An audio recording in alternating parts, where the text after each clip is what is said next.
Mexican Spec says, here we go. Here we go. Are we live? Can anyone see us yet? It says we're live. All right. Welcome, everyone. I am Kim of Kim Fixes Things. I'm here tonight with your host and namesake of the channel, Buff Del Campo. We are live from Clarksville, Tennessee. And we are here for the next few hours to interact and entertain you. Hopefully you're here live so that you can comment and be part of the discussions. We can Wii you. Yes. Maybe even send in an email that is relevant to the topic or topical to your life and surroundings and activities. We love to see that. As well as any topic we might bring up. That's all just to keep the conversation flowing. We are live at 7,000 kbits per second. Hopefully our pixels are coming to you nice and clear and smoothly. The internet seems to be working good. Hopefully that stays that way. It is chilly but not cold, I would say. Yeah, I don't know what temperature. The weather's nice. It's not. It's reasonable. Doesn't hurt your skin when you go outside. Things are happening slowly but surely. Hopefully, maybe you got a chance to see. I put out. It's 58. Oh, okay, that's fantastic. 58 degrees in the middle of winter. Put out a new video this week of progress on the Del Campo project. Hopefully, you enjoyed that. We only have 7,000 KB. Well, that's pretty good outflow. I mean, it's high definition. I mean, our system will easily handle that. I could probably push it up to. But for what reason? Considerably. Well, we might get less graininess, but it doesn't seem all that grainy. Can you fix the yellow stripe down there? And then we need to go back. More kilobits makes it cost more. And then we need to go back and see who got here at 7. Pixels are pixelating. Potato to you. Dougster. Guys, make sure you're checking out Dougster Wolverine Garage on Monday night. Does a very entertaining stream. I noticed last night while I was listening that they were talking about beautiful women of TV and film throughout history. Man, they just named every gorgeous woman for the last 50 years. It was, yep.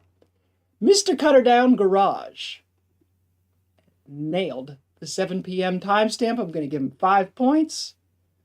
Everybody else is going to get 4. I'm going to read off those names. Patrick, Mexican Spec. You missed Lester LeSabre. Where's Lester LeSabre? Right under Cutter Down. Oh, okay, we said it twice. Braden, Buddy Carafano, 1. Johnny C, Crash Roadrunner Garage. I already said Dougster, so he knows he's in there. And Hippie. All right. Y'all are getting 4, even though that's like 3 minutes worth, and I'm not awarding nothing else for right now. Keep track of your points. It's an on your honor system. Look, I don't get a database. I don't keep a spreadsheet. I award points, you keep track of your points. It works easy that way. When the time comes, you'll know. You'll know if you have enough points when the time comes. We're working on that 2026 awards catalog. And stay tuned for more information. And now it's time for you to talk. Because my Patrick says, I remember full service stations. I remember them well enough because I worked in one. We were around checking air and tires and washing windows and putting gas in while the person sat there and waited.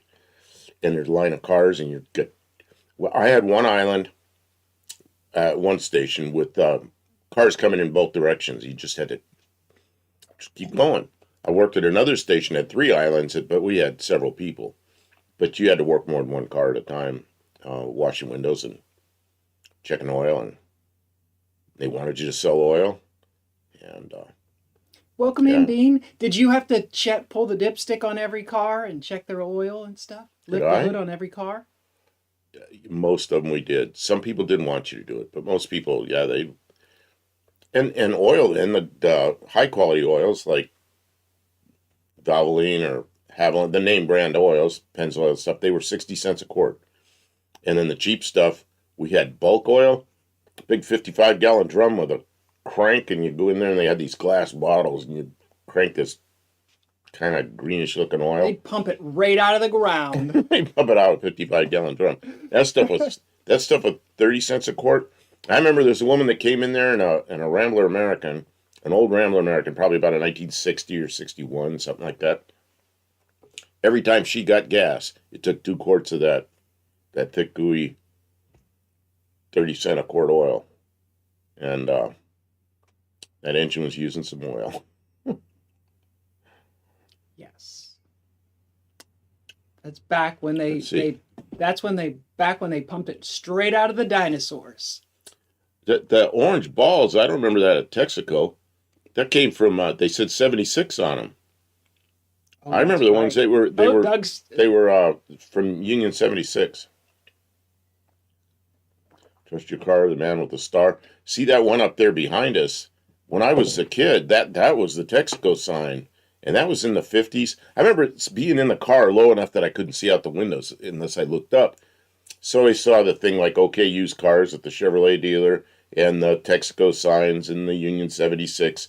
I remember seeing all that stuff going by because I was looking up out of the car like this. Inspector Bruce is getting an error on his chat. I'm sorry, Bruce. Nobody else is. Well, we don't know that. Is anybody else getting an error? Nobody. Well, maybe if they're error, they can't type. Wonder what's going on. They're back in Pittsburgh. As of 5 years ago, and I suspect it's still that way, I knew one full service station in all of the Pittsburgh and surrounding areas. Right near where I grew up, it was Funfar's Exxon station. And I would take my car to get it inspected there too, because I knew I went to school with them.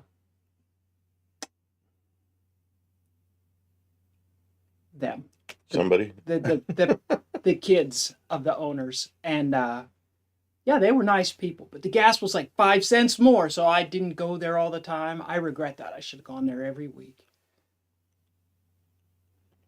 Inspector Bruce says it might have something to do with my sign on. Sign on. Turn your sign off. Oh, that kind of sign. Your login. Don't know. Here's your sign. So Hippie Long says Union 76 and Jack in the Box had antenna balls. I do not remember the Jack in the Box. Granddad's Junk is here. Welcome in. Man, I remember Dean Stevenson came in too, and I don't think I said his name. Jumbo Jacks, back, way back, like 3 generations back, was a big burger like this. Big kind of a flat patty in there, and then it had all this shredded lettuce with some kind of a dressing on it. It was similar to Thousand Island, but maybe not. Man, were those good. Then one day I went and got a Jumbo Jack. This is like early 70s, maybe 70, 71, something like that. I went and got one because that's what I always got. And it was about half the size, and it had all this like full-size lettuce and a tomato on it or something. It's like, what is this? Oh, that's a new Jumbo Jack. Yep, last time I went there. Faith is here. Welcome in. Mexican Specs asked, does Buff know about the here's your sign jokes? Jeff Foxworthy used to do a bit where he said something about they should give stupid people a sign to hold. And then he'd talk about, then he'd go on with his regular comedy bit. And then when somebody in the comedy bit was really dumb, he would say, here's your sign. Well, I always thought we should have you remember little rubber stick-em dart guns? I'm thinking they got a suction cup and they stick on there. Yep. I always thought everybody should have one of those, and you have a bunch of rubber stick-em darts. Have a little flag on it that says stupid. And you can do something in traffic stupid, you go pow, and you shoot them in the trunk. And then they got a little flag that says stupid, Then a cop comes along, sees a car with 10 or 12 of those on there, pull them over and give them a ticket for, I don't know, for being an asshole collectively stupid. You know what, though? They should have that, too, for when you're when for people who are dating and it's just little red flags. Daniel Morrissey's here. Says he likes a backdrop. Yeah, we're doing art, and It's artsy. But you sent know that? what? We shouldn't leave any particular piece of art up too long because because we don't own the art. trying to figure out who sent And we that. are only commenting on so was this a Texaco advertisement? I guess it was a Texaco advertisement. Lester LeSabre sent that. He sent several pictures, and I really liked that one because it kind of reminded me when I was a kid. Although the cars, that would have been a very old car when I was a It's kid. a bit Norman Rockwell-esque, although it's a little dark for that. But that was the sign. I mean, that was the Texaco the bright and welcoming Texaco sign would be a welcome sight on a stormy night. If you were low on gas, you'd be like, "Ooh, let's go get some gas." And gas used to smell good back then. Now it kind of, I don't know, doesn't smell the same. There was a period of time in the late 70s, early 80s that gas really just smelled terrible. Now it's like, it's not as good as it used to be like when I was a kid, but it doesn't stink like it did in the 80s. Man, that stuff was nasty. And I don't know what they changed the formulation over the years to do whatever it needs to do. Lester LeSabre and Mexican Spec are talking about their concerns with moving cars around the border and drugs. And I've got to guess. I'm sure of it. Just with our dealings with Mexican Spec being an above-the-board kind of guy and trying to build a business and a reputation for himself, I have got to think that the whole drug trafficking thing is the furthest from anything he wants to be involved in. And it's got to be the bane of his existence to have to get around that. It's not what he's about. He isn't into drugs. He's not trafficking drugs. Who is it? What's this about? I missed something. They were talking about Lester LeSabre mentioned that his friend was interested in a Mexican Spec car, but he was worried that there'd be drug trafficking involved. And and you're talking about Mexican Spec. Yeah, the guy doesn't even drink. You know? He wants to stay as far as humanly possible away from any kind of involvement like that. And then there's right, and he has to go through, he says, 6 military inspections on his way north. It would be insane for him to, and he goes through on a regular basis, so they'd get him. It just not, no, he wouldn't want to be involved in it. Plus, I want to say something before it goes away. There's lots more efficient ways to move drugs around. Oil Dom Audit. New here. Good evening. Oh, welcome in. Thanks for. It's always nice to see new names in the chat. I'm sorry to cut you off like no, that. No. But it's scrolling by. I was going on and on about it. Scrolling by kind of quickly. My client told me he was concerned about drugs being in the van when he crosses it. Well, if it's been with you all the way to there, I don't expect any drugs to be in it. One incident like that would be the end of Mexican Spec's career. He would never be able to sell another car again because, I'm sure he's desperate to avoid any kind of entanglement like that. Where I would be more afraid of drugs in a car is taking your own car into Mexico, parking it somewhere, leaving it there, and then driving back out. And somebody like me, especially, that doesn't speak the language well at all, and I don't understand the culture well, I'm the one that's going to get in that trap, not somebody that's well versed with living in Mexico for 20-something years. But that does circle back to exactly the reason you want to have a trusted person assisting you with any kind of purchases that you're going to do across the border. Because Mexican Spec understands those dangers. He knows what to look out for and how to avoid getting into trouble like that. Because if you buy the wrong vehicle It might be a cartel vehicle filled with drugs that they're going to steal from you as soon as you get it across the border, if you make it across the border. And if you don't, that's fine too. And you don't want to get into a situation like that, whereas Mexican Spec will have been a little more careful than that. Oil Dom audit says not new, guys. Just haven't seen alive in a while. Well, thanks for being here. I just don't. They changed to these. YouTube some months ago changed to the handles instead of the names, so some people look a little differently on here, and I'm kind of getting used to it. So, and some people have changed their handle to make it. Okay. That I do recognize. I can't think of what the name used to be, but yeah, they changed the handles.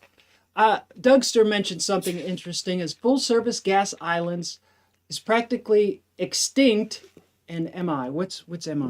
Michigan. The insurance industry has a problem with gas station employees handling the fuel, so they charge insane premiums, not to cover all if full service.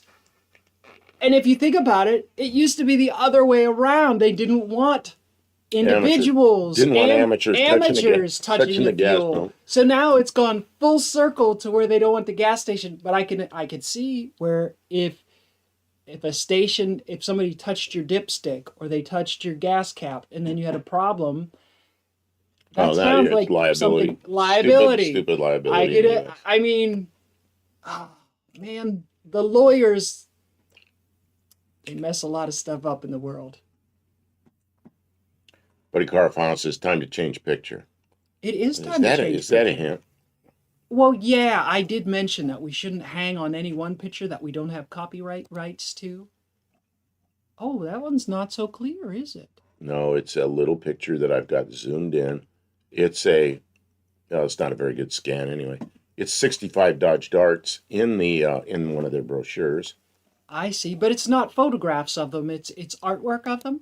Okay, so now I'm gonna go. I think you're too close because you've got that zoomed in somehow. Oh, I've got it on big. Because I've got it zoomed out as far as it'll go. On the big screenity. There you go. So this is new everything. 55 Chevy. Okay. Brand new. Good artwork. Tommy Hanlon's came in. Hello, Tom. What am I doing? I'm trying to do this and I'm Olive is here. Welcome going the wrong direction. Who is Dom? Dom. Oh, no, Dom. Yes. Okay. I got it now. So, 37 Ford. That's what they always said. The PT Cruiser was a copy of 37 Ford, and I never really thought it was, but I guess it's something similar.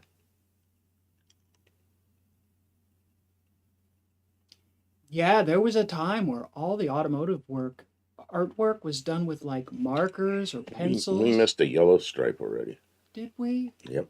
Okay, an advertisement may have snuck through. Sorry about that. Mark Sauvé is here. Good evening. Mexican Spec says no drugs. And he doesn't do the MJ, but some people around him do. Is it scheduled like it is here in the United States? And I think they kind of downgraded the severity of the crime that is here in the United States. What's that? Oh. Got right by me. Yeah, I don't follow it closely because I'm not. It depends on what state you're in. It's you don't know. Yeah, you just don't know. Dean Stevenson. I guess it's legal in. He retracted it already. All right. Well, I won't comment on it. Lean Burns here.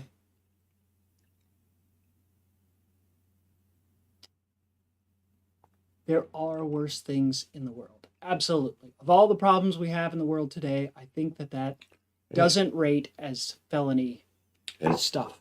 Dylan Levi's here. Welcome. Welcome. Haven't seen you in a while. I have seen you somewhere. Where do I see him? Oh, on John's lives a lot of times. John Wilbur's live. Yeah. Or maybe it's on Dallas. Because he's asking. Oh no, maybe it's on Dallas's live. He's asking. It might be. It's probably the AHRA because he's commenting and participating there. It's kind of cool.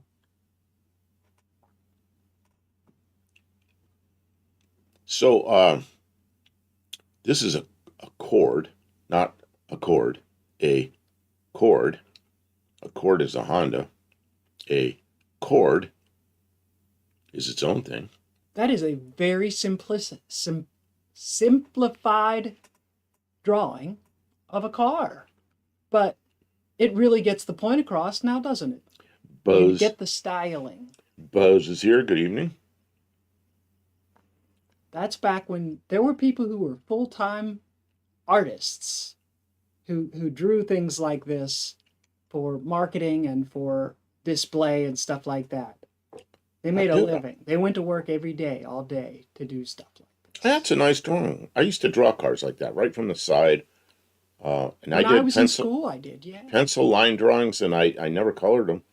I went to art school for a little while before I realized that starving artist had been coined a phrase because of reasons. And I was like, maybe I should go be a plumber. Never heard anybody say starving plumber as a starving plumber. Yeah. But starving artist, it just rolls right off the tongue. I was like, maybe art school isn't the way.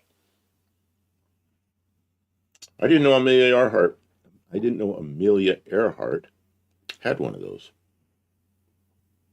I like the Cord 810 and 812 Westchester best, more than I did the little convertible. Buzz is here. Welcome in.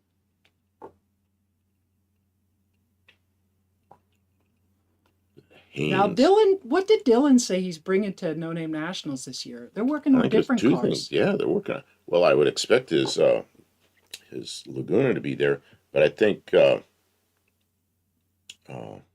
I don't know. Do they have room in a trailer for 2 cars? He was talking about 3 cars. I don't know. Maybe he's going to build a big trailer. That's a lot. That's a lot of plans, man. If you had a shop, look. If you're planning on bringing 3 cars, you should dial it back. Unless you have a full shop worth of people working on stuff, that's a lot to do in one weekend. This coming year, we may be in that position where we want to bring 3 and we can only bring 2. Because I'm thinking we're going to bring my car again. And then I want to bring your Dart, but we'll probably bring the Valiant pickup. You know, I sure hope it's done to the point we can drive it there. We'll see, but I'm not committing to bringing multiple cars again. That was harder last year. It would be easy for us to just bring one vehicle. Think how relaxing that would be. We could split the drive. It would be an hour and a half or 2-hour drive for each of us. But think about the year before that. One of the cars didn't make it home. And it was so nice to have 2 cars. We could just pile into the other car and get home. Yeah. So, it is fun having 2 cars there. It is fun. But honestly, I could sit and watch. I'd be okay. I've been participant every year so far. Flat tow one, but be careful. We could flat tow one. We can't flat tow one with the other, though.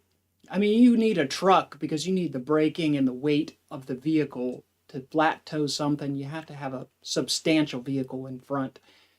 So, does anybody know, how can you tell that this, if you're not, without looking at it up there where it says Ford, but how else can you tell that it's a Ford? Move your head. Your head's right in the middle.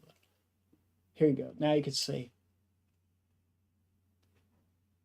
How can you tell just by looking at it that it's a Ford? It's black. Well, in the context of the picture. I don't know. I don't even know what you're talking about. Because he's working on it. Oh, God, come on. It's broken.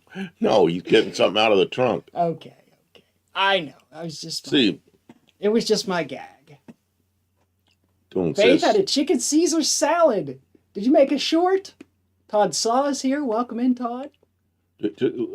Up above that, Dylan says, so the plan is to haul the Laguna on the ramp truck and the Heifer, the what? On an open trailer behind it. And the what? What's the other thing he's going to haul on an open trailer behind it? I don't know what that is.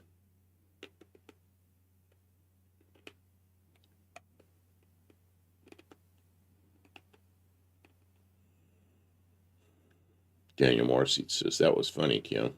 Because he's working on it. My grandfather, I didn't know him well because we lived in the West Coast. He lived in the East Coast. Like back in the 30s, he was a Chevrolet Rampage dealer. And my mother says once in a while somebody, and a dealership then was like one guy, and then he had a detail guy that was kind of drank too much. So he was at work like a few days a week, and then he couldn't make it other days. So he was the salesman, he was the mechanic, he was the businessman, and a small dealership, kind of in the neighborhood, you know.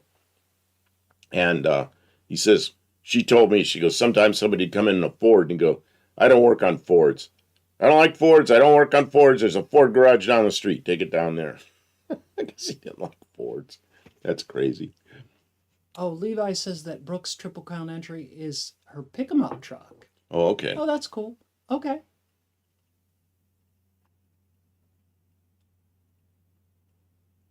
Chicken sees her salad. The chicken sees her salad. Yeah. Instead of a chicken Caesar salad. And Daniel Morrissey saying hi to Inspector Bruce, because they live on opposite sides of the town of Petaluma, California, so they come in here to see each other instead of driving across town. Free and independent with a Ford car. There you go. Okay, I got to start downloading some more pictures. He's actually getting a fishing pole, says Mark Sobey. Okay. My joke was a reach.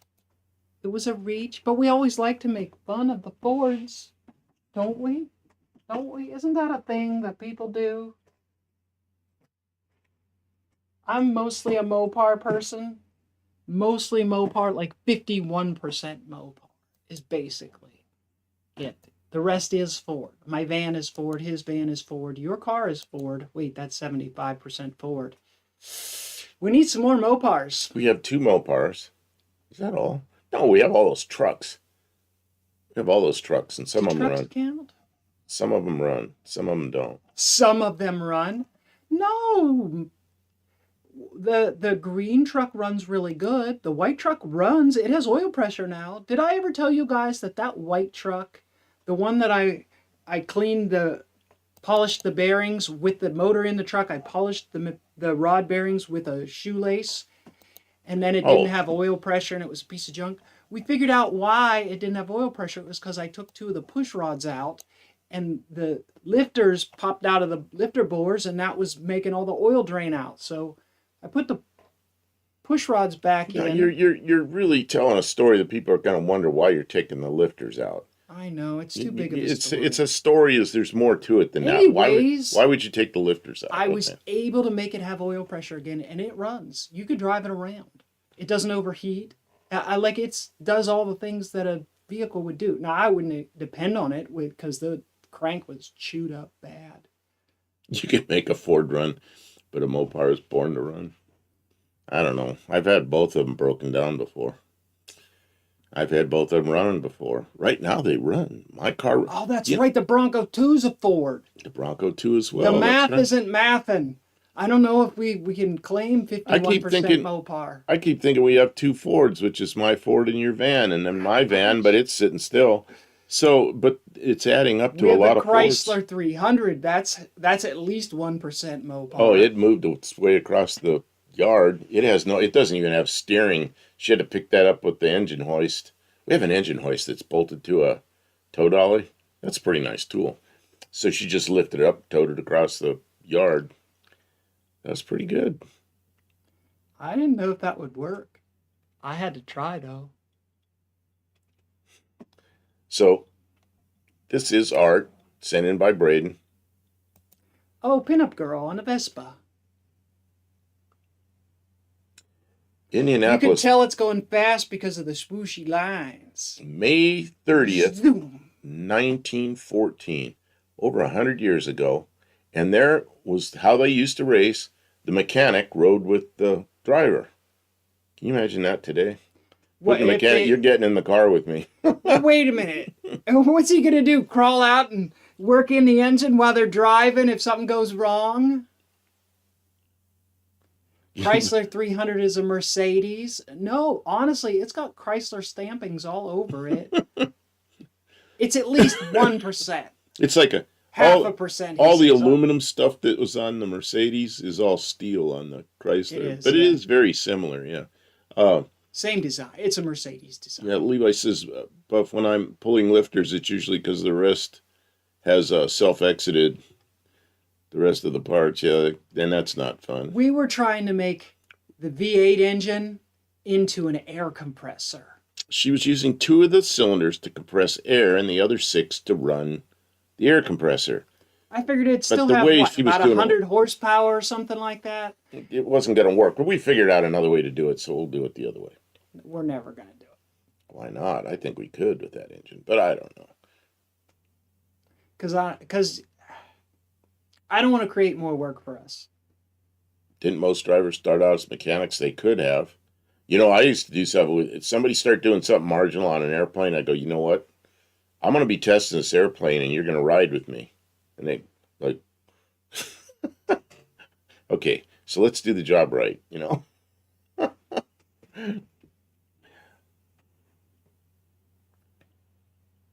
Actually took a guy for a ride one time, a welder.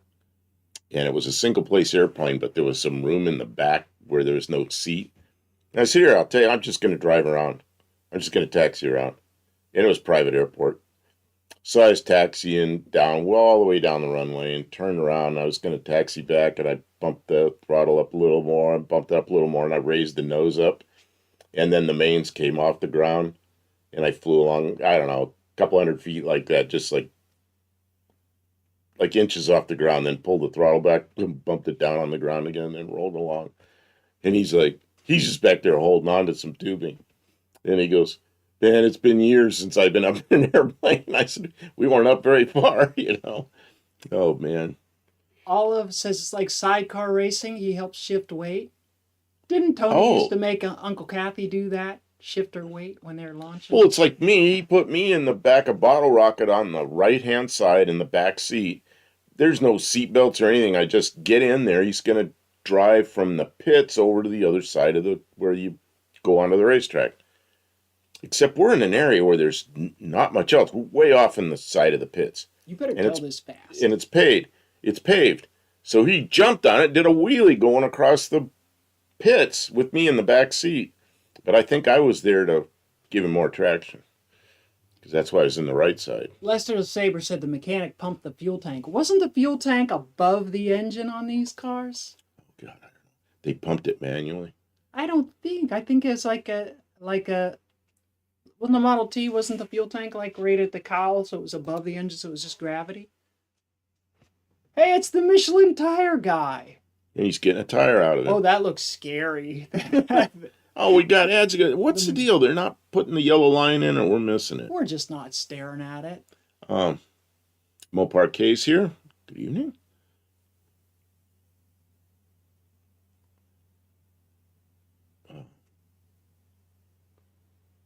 Wingbird says, Buff, I'm going to be test driving the Ute. You're going to be riding with me at high speeds, 140 plus. That Ute of ours, it won't go probably go half that fast. What do you mean? It'll go 140 miles an hour downhill with the wind at its back. Drive it out the back of an airplane, maybe. E-Fog, welcome in. Yeah, and Olive says often the oil was a total loss system. That's right. A lot of times the oil went to the rock arms and it just flew away because they didn't have valve covers. So the rock arms and all that stuff were just out in the breeze. Daniel Morrissey says the mechanics rode in 1914 with the drivers because the cars were unreliable and needing constant work during the race. Well, I mean, it would make sense that the mechanic was riding in the car because they didn't have like radios or anything like that. So if there was a problem, the mechanic immediately knew what they were going to have to do when they stopped. So that would make sense if they were, and I mean, they were racing like that. Like, I'm sure you knew that the guy next to you could break down too. So you might as well plan to go for as long as you can. Yeah, Dougster, what he says. What? The last one right there. Manually because pump the fuel it to took a provide crew. pressure to the engine, and also the pump oil pressure for the oil loss oiling system. Yes, it used once and left it on the ground. Wow. It took a crew to drive the car in a He race. says that's not DeLorean. What's not DeLorean? I don't know, maybe the man in the picture that Oh, you I don't have up? any idea who that is. But yeah, obviously that's not Mr. DeLorean. That is, I don't know, some Oh, Pontiacs. Moparcade Don't Play must be here because I see a bunch of people saying I said hello. hi to her when she came in. I didn't even hear. You didn't hear me. I was thinking about what I was going to say next. In my head. The voices of my head were a lot louder than yours. Do you hear voices? Can you move that down a little? I don't know, but I don't know what. Okay, you know how when you live with someone for a long time, for a while, you start to ignore them. You can not hear what they're talking about if you're not interested at that moment. They also didn't have seatbelts. No, and they sat up real high, almost out of the car. No seatbelts. Yeah. No, it wasn't Lee Iacocca, not a Pontiac. Optimum Auto Parts. Lee Iacocca was Ford until whatever year, and then he was Chrysler. And then he did something with some little motorized bicycles or something. Tune them out, you know. Mopar cases I sent with a duster with the front bumper on. Okay, I'll try to get to that. I did see a short or some kind of, maybe it was a community post where you were saying that you had made it back successfully and there was a photograph. I could see the bumpers were in the photograph. So you already put them on. You must have been excited if you already stuck them on there. Congratulations on acquiring parts for your car. It can be tough to find decent parts for, you know, a car that old. They're not just sitting around anymore. And if you do find them, they might be junk. Okay, Mexican Spec, we need a translation. This is obviously artwork in some kind of an ad for a Volkswagen. Mark Sauvé, can I send a Facebook Marketplace link? It's of a GTX. You can send it. We'll see how it does. I don't know if I want to spend a lot of time on Facebook Marketplace, but yeah, sure. We'll see what it is. It says salud. Do you know why he left Ford? I know why he left Ford. He got fired.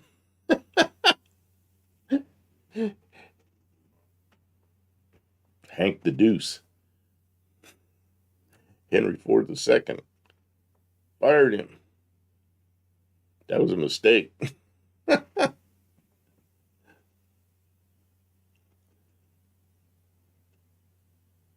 An original solution. It's not the same as the original part. That's what it says. That's a strange ad. Let's see if I can see what, yeah, it's a Volkswagen ad. Barfignugan.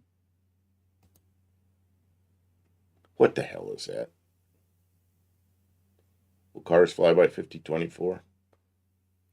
Drivers who switch to Progressive still save big. Like Progressive's going to be around. You know what? By 5024, we won't have cars. We'll all have a little thing on our wrist, and we go boop, boop, boop, boop, boop, and then we just go poof, and we go to where we want to be. Actually, we'll just all be living in VR. Okay, let's see what else. Braden sent in a lot, and I'm in our little pods, VR. We'll never go anywhere. Trying to make this work, and it won't work. What's wrong? If AI hasn't eradicated the human race by then, which is possible. That's a lot of smoke coming out from under the hood, or maybe it's swirling around the hood. Interesting picture. What is everyone else up to? Well, right now we're watching the Buff and Kim show, and we're looking at some old automotive art kind of stuff. What are these? That is AI.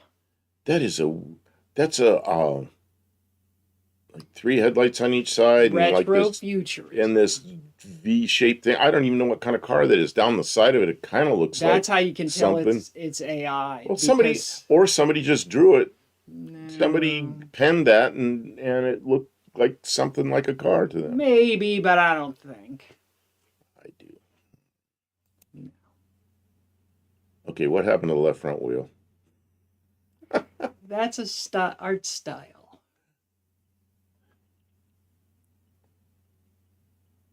AI garbage. It might be, yeah. Model building retirement. Hey, good evening. I just watched one of your lives, but I watched it, I think, after.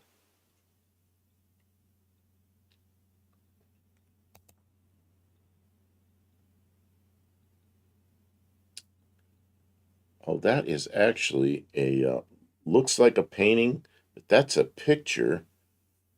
Who is that? The guy standing there at the dark shirt I on. don't know, but that definitely counts as automotive art. You know whose Look how car cool that that is. you know whose car that is. No. Why? How would I know? Janis Joplin, maybe. Oh, really?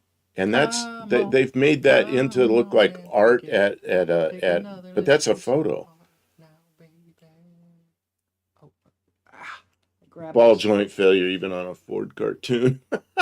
Oh yeah, Patrick got it. Janis Joplin's car. Okay, well, you get 2 points for knowing it's Janis Joplin.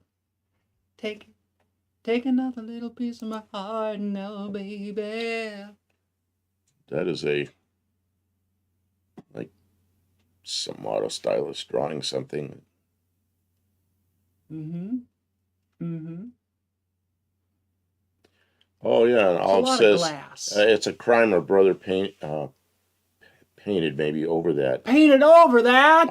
I thought that car stayed like that. I thought that car stayed like that. Why would you do that? Yeah, Dougster knew what it was too.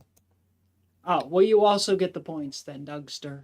If you typed it in, and Patrick, you got it. All the people who typed in Joplin, they get the points. That's a Corvair convertible. Drawing, pretty cool.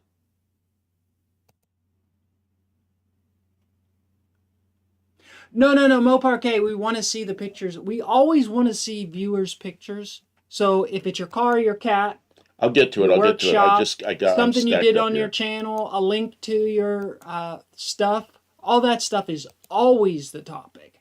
Okay, These topics are just something to keep us. I'm gonna say something. Moving. Braden usually sends stuff What did Braden do? that's off. Like we'll be doing whatever the subject is. I don't know. And he sends snowmobiles. And then the next time we have a different subject, and he sends snowmobiles. Well, don't give him too And hard a time. He's so, trying to so participate. then this time he sent all this automotive art. So there's what Oh, for nice 20, work, Braden. 25. Thank you. He sent 25 pictures. That's automotive art. So he sent some stuff he liked. I'm hitting all of them. Well, we appreciate you. So oh, there you go. Man, I remember diners that look like that. There's one in Geneva, Ohio that looks like that, and they're trying to get the cruising going again. And they don't have a mayor there. They call him a city manager, but same thing. They're trying to get the cruising going, and they can't get it going in the summertime. But they all meet at the diner there, and it kind of looks like that. And in that diner, they have I think it's the back of a '57 Chevy, and that's the counter where you go up and you pay your tab. Was up at it's like a piece of a car up there. Olive mentions that it's possible the paint wasn't made to last. It is possible. A lot of times, like people who are doing little art projects like that, who are just doodling, they're not using the right kind of paint, and it doesn't hold up. So it is possible that the paint was coming all apart and that it was a complete wreck, and there was no salvaging it. So I mean, yeah. And somebody said here, 800-pound bumper. Yep. That's just somebody's artwork. Really? They had those big tires. They had to fill it in somehow. That looks like hideous AI slop. Oh, it's a 64. I'll tell you what it is. It's a 64 Ford Fairlane. Okay, it's possible that it's not slop. Okay, That's a cool photo. hurry up, 2 years. Is that like a Ferrari? Is it a Ferrari? I don't know what it is. It could be. Somebody tell me what kind of car this is. I think it is. 800-pound bumper. Yeah. 5 mile an hour, 800-pound bumper. This is kind of cool, but I don't. It's automotive art. Yeah, I don't know. And somebody out on the wing of their jet, and a jet up in the air. Okay, so I'm gonna go on. That was 25 pictures sent in by Braden. Let's see here. Blue Grit says the Corvair looked like a dealer brochure art. It absolutely did, yes. And that's where you're going to see a lot of automotive art. I'm gonna scroll up here and see what Is case. people got paid to make stuff to glamorize, and sometimes they were drawing next year's model because they didn't have one to take a picture. Oh, it looks so shiny. Is it a repop bumper? That looks better than used. Maybe it's just the picture. Look in the background. There's a 4-door B body back there. Yeah, Pa has a bunch of old cars. That looks good, Kay. I like it. I used to really hate those bumpers with the beak nose and the thing, but you know what? They've grown on me over the years. I'm very nostalgic for the old Mopars. I wish it wasn't so. But they just have such great character. They've aged well. Well, that car's looking really good. Olive says she believes that was a Ferrari 275. Thank you. Uh-oh. Tyrone did something, Mexican spec. Yeah, I don't know what it was, but Okay. he zeroed right in on it, whatever it was. Yeah. Probably something bad. He's a Yeah, pro. Mopar K says it's a satellite in the background. Yeah, it could very well be a satellite. Photo satellite. Where's my cursor? Here it is.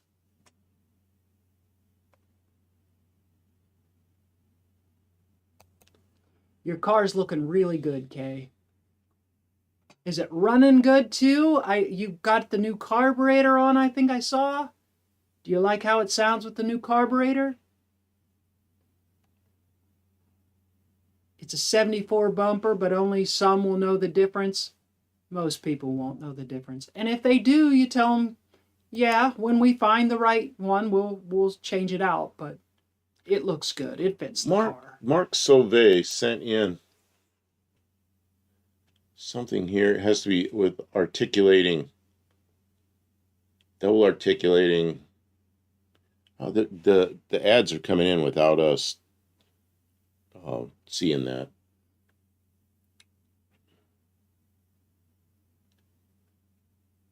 Okay, I guess I thought he had pictures here, but he doesn't.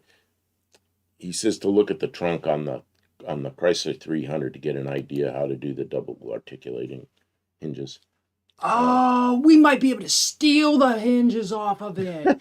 Thank you so much. Oh my gosh, who said that? Mark Sauvé. Mark Sauvé, you get 5 points for inspiring me to, because I was going to try and fabricate something, because just buying them outright, like Granger has them, and they're like $100 a piece. I was like, I'm going to have to make something. But you're right. I remember seeing them. I don't know do we have a trunk lid on the 300? It seems to me we don't, but I don't know. I'm going to look. That's a good idea. That's a really good idea. Kim, can you scoot that down a little so it shows? It's chopping off the top of the picture. On the top of the picture? Yeah, okay, that's too far. Okay, there. 58 Plymouth taillights. And see, that chrome part was supposed to reflect the light off the red part. And I never really noticed that, because I remember the 57 Plymouth had the same fin, and the taillight was up inside the fin. And it looked really good. In 58, it was a little round one down there with the chrome up there, and I didn't like it at all. But it was supposed to reflect up there, I guess, but it didn't. I mean, I don't know. Maybe it did a little. I sent that email a few days ago, but check it out. Yeah, that's Mark Sauvé saying that. Mopar K and Mexican spec, like the big bumpers and bumperettes, whatever keeps damage away from my car, I like. So there are some cars that I think look like the bumpers were an afterthought, right? Like they just had to put them on there and they stuck them on there afterwards and sent them out. And you almost have to take them off or else the car is wrong. But like to drive, I mean, you can't even push a car with no bumpers. It's just really sketchy having a car with no bumpers. So, but the Duster, I think it looks pretty good with that bumper. It's shiny chrome. Who here is old enough to remember bumpers locking? You try to push a car with one car with another car and a bumper, and they'd scoot like this, and then they hook together. Now the cars are locked together. Then you'd see two men back there. It was always men. Two men back there jumping on the cars trying to unlock the bumpers. I remember that when I was a kid. Mopar case. I'd like to ride in one of those 58 Plymouths. Yeah, the bumper, the big bumpers in. Well, it started in 73 and really went full scale in 74. And they had to be at a standard height, and they had to be 5 miles an hour with no damage. And of course, they're not going to redesign every car. So what they did was they just tried to patch these bumpers onto existing cars. There was a lot of incongruency between the 60s cars and the 70s cars with the bigger bumpers, like after 73 when they did the big bumpers, right? Because a lot of the cars were drawn and styled without the big bumpers. The bumpers maybe just hugged the body, and they were just like jewelry. They weren't even, and so when they had to have like big styling, and they had to have the shock absorbers, and they had to have the push out and everything, some car, people hated it for a while, and I understand why. It just didn't work. Anyways. 60 Oldsmobile. One of the very first models I had was a 60 Oldsmobile. It was a Johan. I forgot that was my first Johan, and one of the wheels is broken. And my mother says, "Write to the company." So she kind of helped me. I'll be right back, everybody. I was probably like second grade, and I hand printed a letter to Johan and put it in an envelope and sent it. And I got an envelope back from him that had something in it, and I opened it up. And it was a handwritten note from somebody at Johan and a wheel for my Oldsmobile. I never forgot that. Good company. Just send a kid a broken wheel for his model car. I thought that was pretty good. I told you to send that company that makes the salad dressing that you didn't like. Oh, yeah. I bought some salad dressing from a company that's high quality stuff that I usually like. And it was a new salad dressing. This is just like a few days ago. And I poured it on a salad. It's like, what is this? And Kim's like, don't eat it. But I said, yeah, I bought it. I'm going to eat it. But she goes, send them a letter about, tell them you like most of their stuff, but what's the taste on this is terrible or something. I don't know. It's just my opinion, I guess. I told him to do it, but he didn't do it. But if you ever have that, like, sometimes they'll send you coupons, sometimes they'll send you a refund, sometimes they'll, a lot of times they'll send you a coupon for products that you might like. Oil Dom says, I need to send pics into my 64 Falcon Esquire. It's probably what do you call that? Would love to see it. It's probably that, what do you call it? Your Falcon is an attorney. Yeah, an Esquire. Esquire is just it's not, attorneys use that, but I bet that Falcon Esquire is a, what do they call it? Where your phone changes the words so it thinks it's, what do they call that? Like when you write a text and it changes one of the words. Autocorrect. Autocorrect? Autocorrect. I bet that's an autocorrect. Maybe it could be. See, Esquire, yeah, attorneys do use that. I knew a guy that was an auto mechanic, and he used to put his name, Gene, whatever it was, Esquire. And he thought it was funny, but he always signed everything Gene with his last name, Esquire. It was kind of funny. Mike Slater is here, Senior and Sons. Good evening. Welcome in. Stugster, my uncle owns a 56 Dodge Royal Lancer in salmon, pink, black, and white. It's gorgeous. Olive asks, Kay, what did you end up doing for bumper brackets? If I saw correctly in the picture, the bumpers came with the brackets. And they must have been close enough because they've already got one mounted. Here's one Buddy Carafano sent in. It's a Ford Falcon Squire, not an attorney. Yeah, it is. But okay, I bet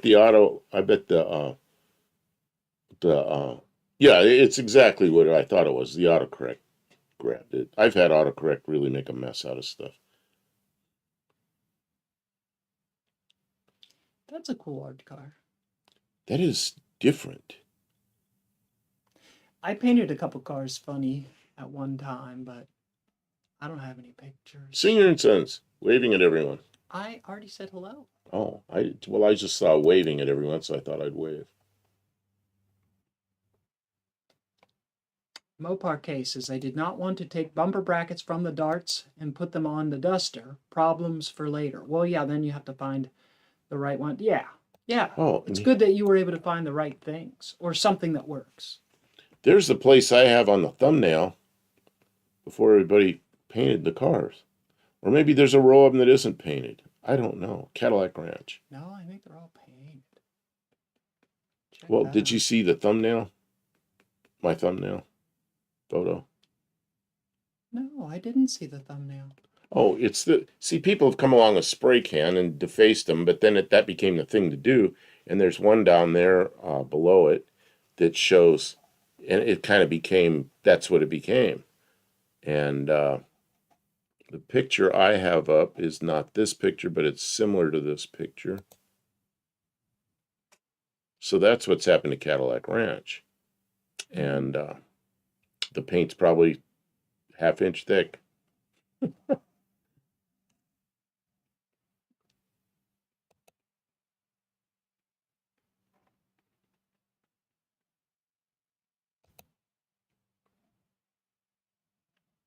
I'm downloading, Kim. Can you watch the chat? Because I'm kind of busy here. Mopar K says you can take off the cylinders and fit the bracket to hold onto the support bracket inside. Bam, lose 30 to 40 pounds. Yeah. If you're racing the car, that's what people do.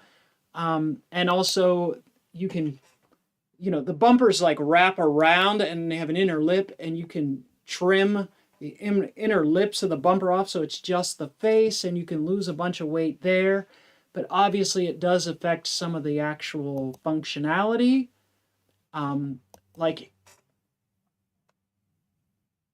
when I was in Pennsylvania, obviously you couldn't alter any of that. It would not pass a state safety inspection. But I don't think very many people care about any of that now. It sure is nice to live in a state where they aren't inspecting. As long as other people are doing responsible things. Most of the cars on the road are much newer and the brakes work and everything. That's the thing I like, is know those brakes. K. Nelson. Mopar K says, didn't they paint them over and say no more spray painting?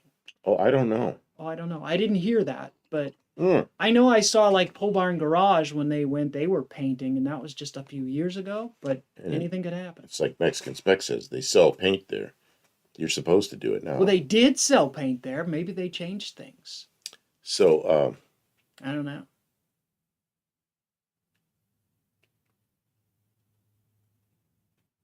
Senior and Sons tore apart a good TBI 318 88 model, saved some good parts. Oh yeah. TBI 88 model 318. Mike, how were the cylinder heads? No, I'm gonna build a Magnum 318. That 318 that I have, the pistons are junk. There's nothing wrong with them. They're just the cheapest replacement pistons you can get. And I don't like them. I don't even really want to run them.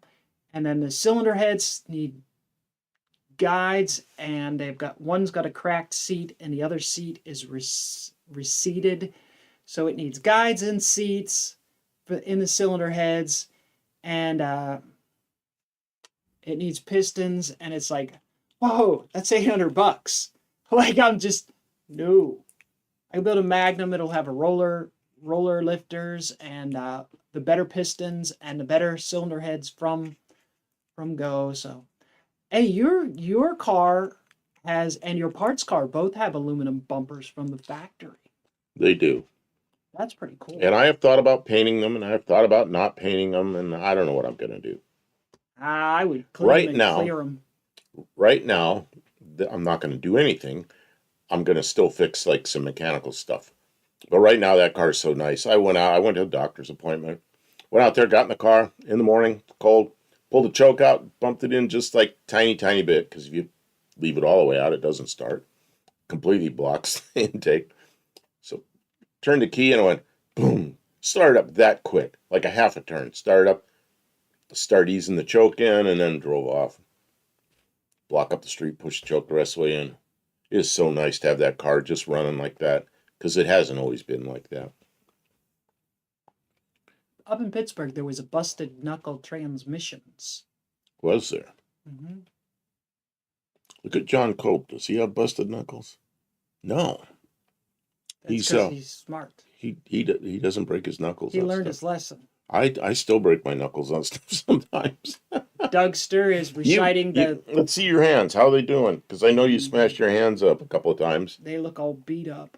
They always look all beat up. Let me see. Where's They're not as bad as they. Where's the bad spot? Oh, it's all much healed. better. It's all healed up. I got a little. Oh, like what was it? 2 weeks ago, you got caught in something in the wire wheel. It's been almost a month. Has it? Okay, well, it's all healed up. It's amazing. That kind of stuff heals up. It didn't get infected. No. Dougster was reciting the words to Cadillac Ranch, the song. Bruce must have got here.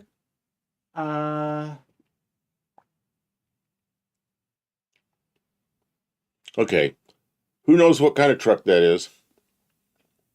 I bet you Mexican Spec will know what kind of truck that is. Oh, wow. You already know?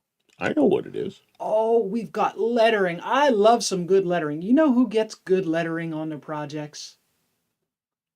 DD Speech Up. He has a guy who does his lettering. There was a guy that lived where I lived when I was a teenager. I was hanging out at this towing place until the guy let me start driving his tow trucks. But he had older trucks. And when he'd get another older truck and put a tow bed on it, see, these ads are coming in. They're not telling us. So there's this big tall guy, and he said, this is in the 70s, and the guy, early 70s, and he'd say, this guy's just a hippie, but he can paint, because a hippie then was somebody that didn't do much. So this guy had long hair, and he was real tall, and he would back up with his butt like toward the truck, and then he'd bend over and he'd spread his legs apart a little bit, and he'd do the painting backwards and upside down between his legs. This guy's like 6'5" or something. It was funny to watch him work. But Mexican Spec got it right.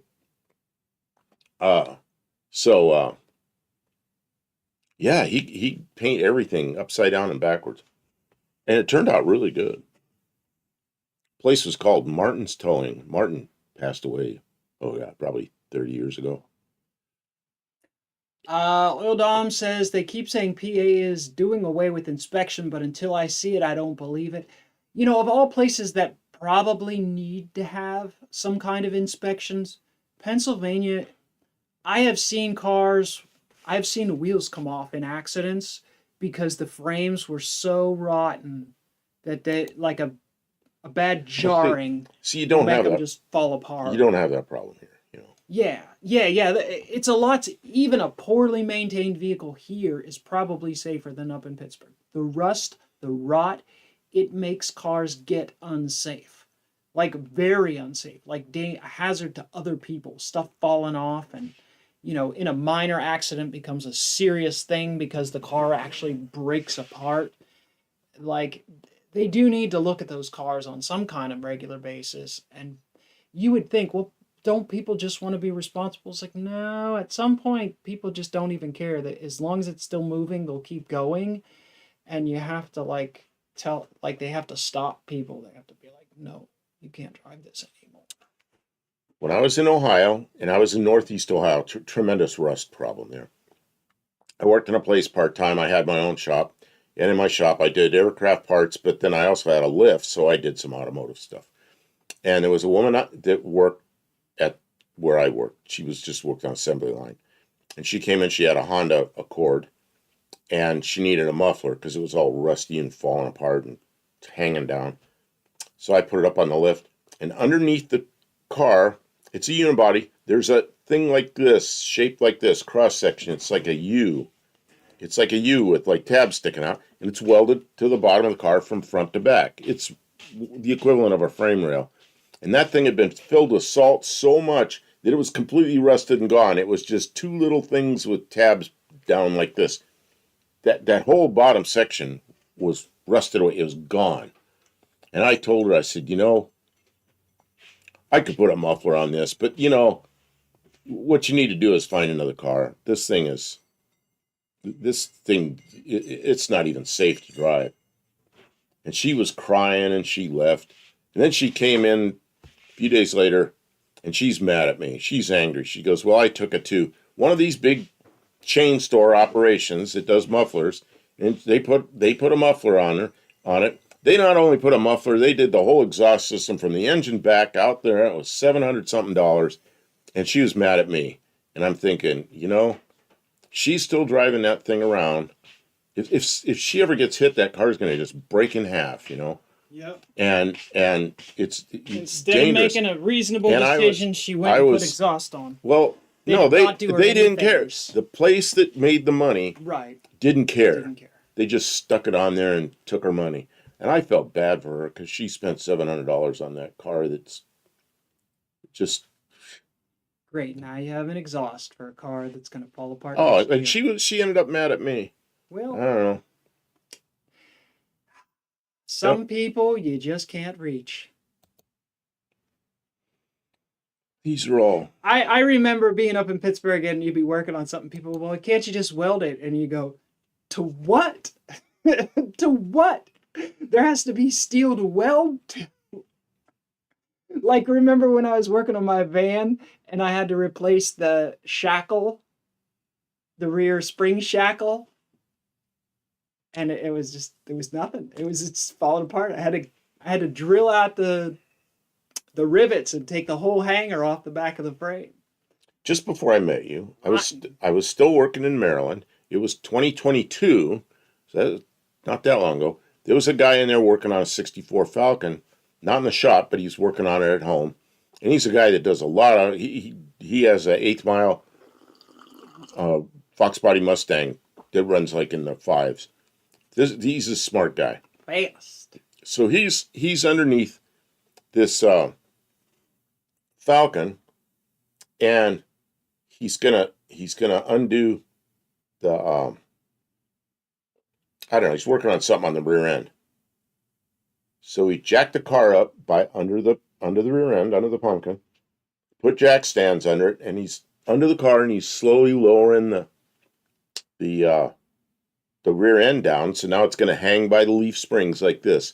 And what happened was where the shackle is, that was so rusty down there, or up there where up above him now, where that shackle bolts in, it just, when the spring arced this direction, it pulled it loose, and that spring smacked him in the face and broke the bone by his eye. He ended up in the hospital, surgery and everything. But that unibody was so rusted through that the spring smacked him in the face. And he goes, I never even thought of that. Bad mistake. Oh, Dom has definitely seen the same in Ohio. Seen some straight trash on the roads. Oh yeah, I've seen them with the quarter panels flapping and stuff like that. Sphinx plugs? Never heard of them. This is good art though. Signage is fun. See the last one, bare wheel balancing service. That sign was always out in front of the alignment shop where I worked. It was a Bear alignment. And Bear was good because they had a school. You go to I was place in Davenport, Iowa. Well, it was Quad Cities. I don't remember which one of the Quad Cities it was in. Bear alignment school, and they taught young technicians how to do the job right, and they sold equipment. And Bear alignment shops were independent shops, but they were where you could pretty much count on people that knew what they were doing. Buddy Carafano said I had a customer yell at me because I would not plug a tire with the steel belts coming out of it. Yeah, it's worn out. Just get a replacement tire. You know, find a used tire, get them on the road. But they probably had it in the trunk, and they probably wanted you to plug it so they could put it back on. It's like, no, it's a waste of your time and mine. Won't do it. Okay, Buddy Carfano. No, not Buddy Professional Carfano. courtesy. Who sent this? Mark Silvey sent this. I don't know why there's a video of it. What is it? Well, it sure looks like some kind of a Chrysler product from the dash.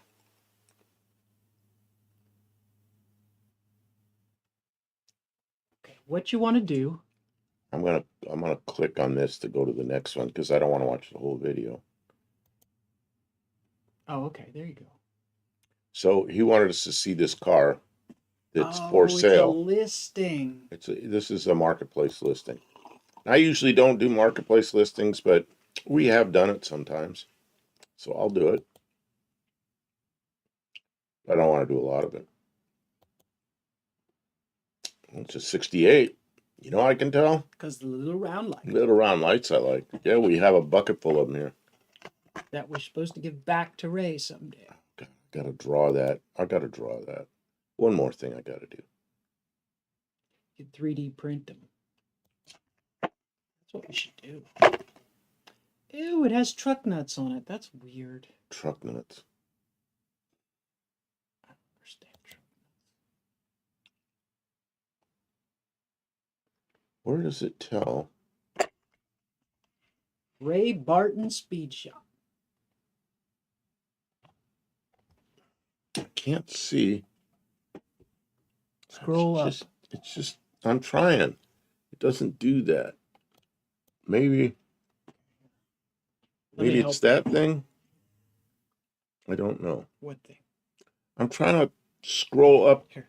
on the right side where you can see what they want for it and description and all that stuff. Oh, there we go. 39, 40 grand. Canadian, yeah, Canadian dollars. I mean, it's done up nice. I mean, if it's as nice underneath as it is looking on top, then I guess that's probably how much those could go for. 488. Plus, you always ask what you want. Never... She says 488. Never heard of that one. Yeah, it's probably something bored or stroked or both. Stroked out 440. That's a big mode, huh?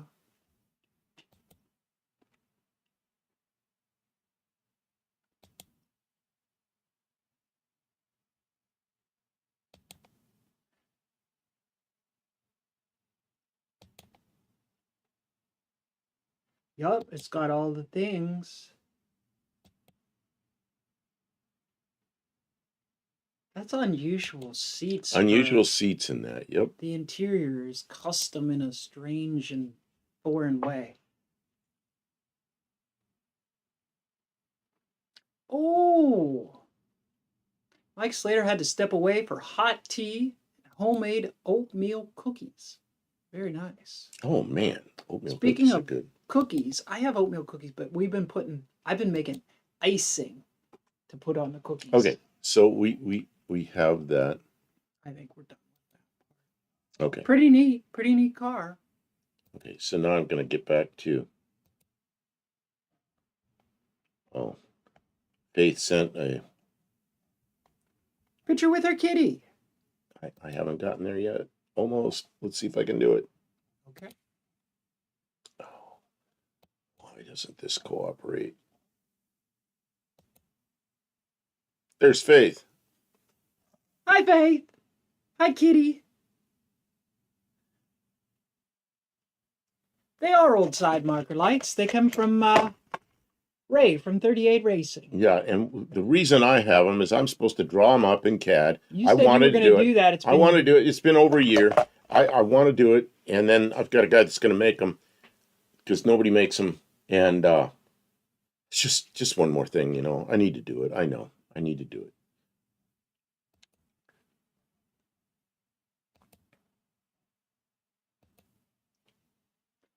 Mark Sauvé asks, how can you claim numbers matching when the engine is stroked? Why would you, it's if it's a high performance built car, why would you claim numbers matching anyways? Tell me that's a number matching transmission behind a 488? That doesn't even make sense. So it's kind of tacky. It's super, super tacky. But some people like their thing, and if that's your thing and you want to do that, go for it. I don't know. I'm sure there's things I do that people don't like, and it's my prerogative to do what I like. Everything is saying no thank you to me. Oh yeah, I mean it's a person. There's a kind of person that would love that car, think it is the best thing ever, and want it so bad. And then there's everybody else. And that's if you make, that's a thing though. If you try and make it so that everybody will like it, then you really end up with, that's when you really end up with something horrible, because you can't be everything to everyone at the same time. That's a styling buck. That's from 46. And that, you remember, well, I don't know if you Full remember. size clay model. And then they'd just pull molds right off of it, wouldn't they? Well, I don't think they did that then. I think they had a thing that, like a key machine where it goes over it and then they can trace to something else. Well, yeah, look at the structure in front of it. But they see this like, so they can move this ruler up and although down. if that was in everything? 46, that did not get used. The 49 Ford ended up being similar shape to that, but different. Well, that looks all scraped down like it's ready for them to start something different. Yeah, it was not. I could see by the shape of the top and the side windows. Actually, the 49 Ford was done by somebody. They did it in another building and then brought it in. It's big political, who had more clout at Ford at the time, and one of those kind of things. One of the designers ended up quitting. I'm really happy the 49 Ford turned out the way it did. It's one of my favorites. There are regions around here that actually like the tackiness. Yeah, I know. One person's tacky is another person's. These ads are coming in way quicker than what they should. I don't know why this is happening. I think we skipped too much, and now they don't want us skipping them. Sorry, guys, we can't get all. We don't have control over every this. ad. I have it set for 30 minutes, which is as long as you can go, and they're coming up like every 15. See, but when you skip, it just pushes it 5 minutes ahead. I don't know what it's doing. Like pushing water upstream. It's going to show the ads. Okay. That's part of the cost of doing business, guys. We have to run ads or else YouTube won't let us stream. Okay, Mexican Spec says, to be fair, they're only asking 40K Canadian, which is like 45K American. Is it that way? It doesn't matter. You couldn't build that car. No, it's the other way around. Yeah, it's less of an American, but that's all right. You could not build that car. You couldn't get the car, make the body nice, put on the wheels, build the transmission and engine and the interior, all that stuff for that price. You couldn't do it. Buddy Carfano sent in a good one here. Oops. And you'd have to wait. It could take you 10 years to get somebody to do all that work. Can you zoom that out a little? No. What do you think? I could just keep pushing this button? Yeah. In and out. Look at there's some auto art. That looks like a old T-shirt art, doesn't it? I don't know. I guess it's my car. Yeah. Lighter color, but I kind of like the light color on that. 1978. I like the two-tone. I think that car really, really benefits from a two-tone color scheme, and I like the one that's on the Ford better than the one that's on the Mercury. Should I go find pictures of that? We have a Ford parts car, and I really like it. Has different trim and a different paint scheme, and I just pretty much all around like it better. Okay. I'm looking. I'm sorry. Now you got me distracted. Okay, two things I want to do. 49 Ford. That's the real 49 Ford, and I do like that. Okay, we use his regular email for the show, so the regular YouTube email, so it's buffdelcampo@gmail.com. I'll type it in. Oh, I thought somebody just did that. Oh, Dougster just put it in. Oh, Dougster put it in there. There you go. Yeah, and we'll get it here in a minute if you send it. We'd love to see pictures of your Falcon. Anybody who's new or is not familiar, I'm sorry I repeat myself, but is the show, we always pick a topic because it like brings everybody in. It gives everybody the opportunity to spend a week sort of looking for something that maybe means something to them and sending it in. And so like we make a topic so it can be different every week so that it keeps changing and we always have something to keep the conversation going. But we always want to see pictures of your car, your project, your progress, your garage, your cat, your Christmas tree, yourself, your Valentine's Day gift, your Valentine's Day already, your haircut. It's not even January 14th, much less your merchandise, whatever you have. Because that's the real stuff. And we are trying to be a community here. If you've made a new video or some other artistic works and you want to promote it, we're happy to do that if you're a regular viewer, as long as you're not spamming the chat with it. But if you say, hey, I just made a new video, it's about my car or my cat or my garage, the same thing. Tell us about it. We'll try and put up a link or something like that. We'd love to see. I really don't feel like there's a limit to how much success the people in this community can have. I don't feel like we have to hoard all the success just for ourselves. I would love to be able to be a stage for people who are starting out, like Mo Parquet. We always talk about Mo Parquet. Why? Because we want to see her be successful, wildly successful, more successful than we're ever going to be. I'm fine with that. Okay, I'm a little jealous, but I don't want to hold anybody back. Like Blue Grit Garage, I want to see Walter and Anna be wildly successful, more so than me. And I can say, I remember when they were just hanging out in our chat, and now they are the biggest thing since sliced bread. Dougster Wolverine Garage. I want to see Dougster get his 500. Dougster, why aren't you? I don't know why Dougster is not more successful subscriber wise, because he's very entertaining. See, I kind of like these without with painted bumpers. And there's another one here. Yeah. Oops, that's the wrong thing. What's the fuse box for Zephyr? That's a fuse box. This is my Zephyr place. Here's another one with painted bumpers, and I kind of like it. I don't know, I do kind of like that, but maybe I don't know. Single color and painted bumpers. And the one I told everybody. I like a little bit of chrome. As long as they look nice, I don't see why you would paint them. I told everybody I'd show this again. Lester the Saber likes the before better. The before better. Who's that young guy? Is that the guy on the right? Is that me? A young Buff Del Campo That's next me on to the his right. car? That's me when I was like 23 years old.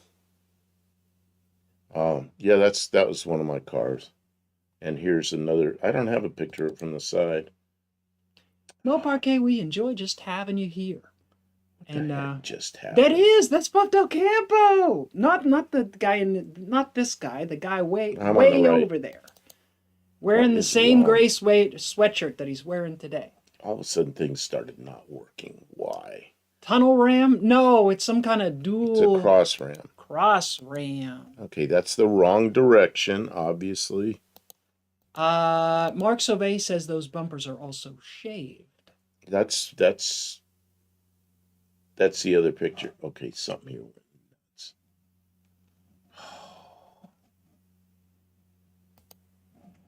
Okay, anyway, that's the car. It's a 67 Cougar. Has a small block Chevy in it with a cross ram. And a black plate. That picture was taken. Can you back that out a little bit? Because I can't back it out any further. Yeah, I had to keep making the pictures bigger and bigger because a lot of those art pictures are limited in size. So that car was it was fast and it was fun. And I traded it for 3 cars and some money, so yeah. 327 Chevy bored out. It was, I think, 60,000, so it's 337 cubic inch cross ram, custom made headers. Same glasses? Those are not the same glasses. No, turbo 400. 556 gears in rear end, so it was made for 1 block at a time. Racing downtown, get in trouble, That's probably why I got rid of it. So why'd you back way out? Okay. I was checking about the Parquet. Yeah, it had a Chevy engine in it. Where's the picture of the Chevy engine? Mo Parquet, are you subscribed to Dougster's Wolverine Garage? Do you ever just stop in and visit with Dougster on Monday night?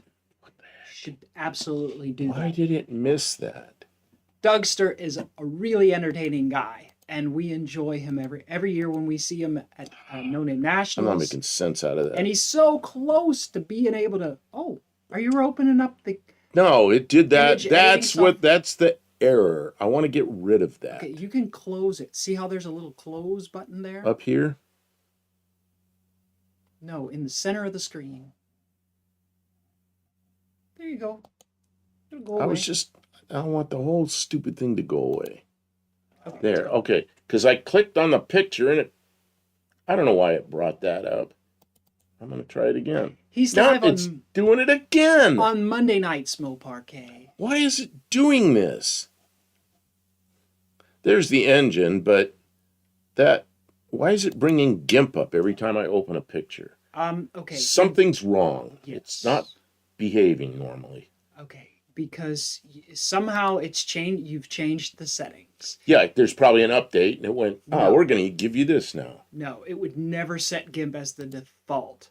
Somehow you've selected it. That's okay. I can select that. I can fix it next time it does it. Okay, I'm going to bring up just some random picture and see what happens. Yeah, this time it didn't do it. Okay, so there are specific file types that are linked to GIMP, and what you need to do is relink them back to not GIMP. And I can do that for you. Drive me nuts when well, stuff quit like getting that upset happens. because we're trying to stream, and the last thing I know. need is you yelling at the computer. It's just a little reset that I can do very easily. I didn't even realize it was giving you grief. This computer is not my computer. It's her computer. She gave it to me to use, and it's got stuff on here that doesn't make any sense. It's got like GIMP. It's got the brand new version of Windows 11. That's brand new. It hasn't been out for like 10 years now.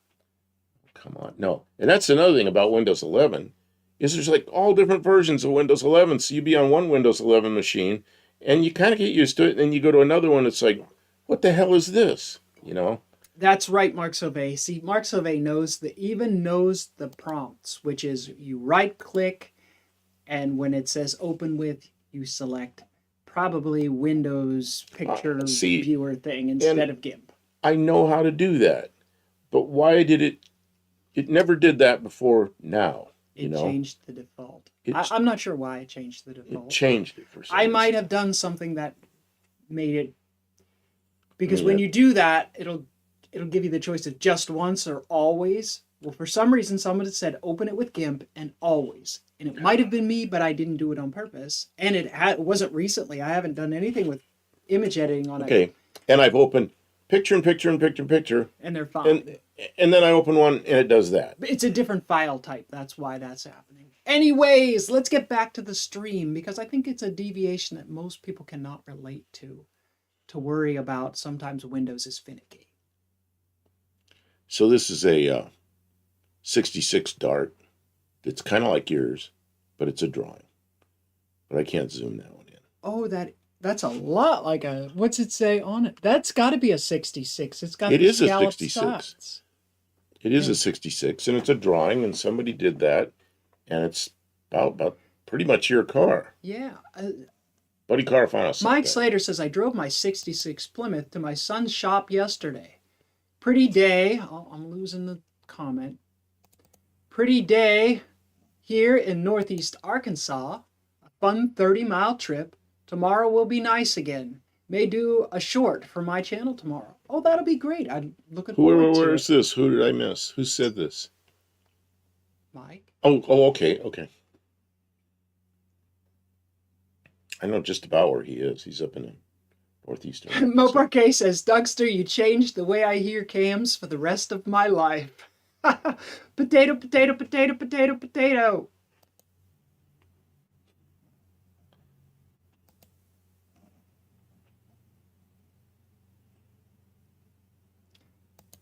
My 66 is sitting in the row of parked cars. It's going to sit all winter because I don't feel like maintaining the insurance and registration on it. I'll have to restart it up in the spring. Okay. Oh, we're back to Faith. Well, it's two different. See, some people send links and some people send pictures. So when I went back to pictures. Okay. And this is. It's a Cross Ram. Good Lord, that's a lot of carburetors. Bruce Colchin sent this. What the heck? I've never seen one with four barrels. What the heck? Oh, he puts more carbs. Mo Parquet says, I like Kim's Dart. First time seeing a slant 6. Really, Mo Parquet? Honestly, most of the Mopars had slant 6s. It's only like the really nice cars that got the bigger motors. Can you? That's not a very big picture, but you got it. I can't make it any smaller without you changing things. All right. What kind of motor is that? 426. It's a 426 wedge. Super stock. It's too much carburation. Is it? The velocity probably going to be really low. That seems like a lot. With the secondary, would you ever open the secondaries? I don't know. Yeah, and they vacuum. You know, it's like that seems like a lot of carburetor. You would think that just 2-barrel carburetors would be enough. I mean, I guess if they had really small primaries, they might be good. Can you hit the yellow line? Oh, geez. How many advertisements do we have to get in one day? Guys, I'm sorry if you're getting a lot of advertisements. It seems excessive today. I guess YouTube is just trying desperately to... And I've set it on the highest setting, and it obviously doesn't care. Trying to get out their message. I hope you have an easy way to skip those ads. Let's see what is next here. Okay, I am fresh out of emails. Fresh out? Fresh out of emails. So, who else wants to send some pictures? That's unusual. We're only an hour and a half into this, and I'm at the end. But that means they're gonna flood us now with something. Oh, they're senior sons. There you go. Subscriptions all around. Check out. There's a bunch of people who come here. They're creators. They make content, and they're builders and creators. And we love to kind of share around because you never know who you're going to learn something from or draw some inspiration from. We all need encouragement sometimes, you know. Some days are tough, and you're like, man, why, how, what, and sometimes an attaboy or a you got this, it means a lot. So it really does help to have a community. It takes a village to build a car.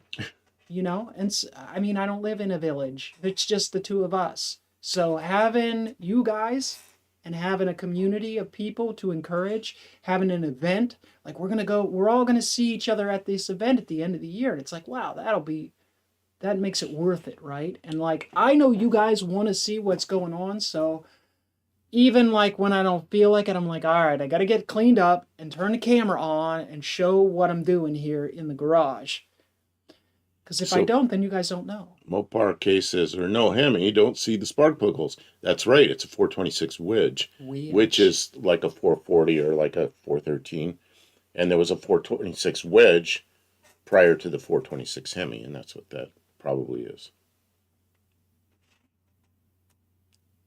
Oh yeah, Mopar K might not know about the Max Wedge cars and the other kinds of things because she just only knows her little. Maybe stuff. You can. She's still very new at this. Maybe you can bring that up. What's that? The Max Wedge? 63 Plymouth.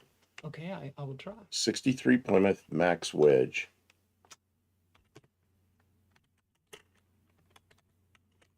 This is like one of my favorite cars, and I'm sure Mexican Spec will like it. Do you know about the Max Wedge cars? Mopar K? Oop, that's the wrong one. There you go. I guess we want to picture the engine, right? I suppose, yeah. Or they have a badge on the side of the fender. It says Golden Commando 426. Is what they usually say on them. But yeah, and there's a picture one with that same valve cover right there in the upper left, with the same sticker on the valve cover. But that's the 426 Max Wedge. They call it a Golden Commando Max Wedge. And then the other thing, Mopar K, that you may not have seen ever because you have later cars, not earlier cars. And Buff Del Campo has an example of this in the in his van that we have to build sometime, is a poly-headed 318. The 318 poly has basically Hemi heads. Well, Hemi valve configurations. Not really. Yeah, it's bring one up. Bring up poly 318 poly head or something, or combustion chambers, and you'll see how it is. Oh, and you have the Commando 361. Yeah, they call it a Commando. I forgot. They called the big block a Commando 361, and then the Golden Commando is the 426. Okay.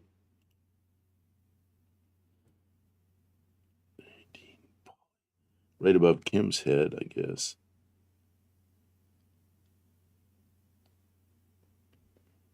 So they made the 318 up through 1966 was the poly, and then after that became the LA.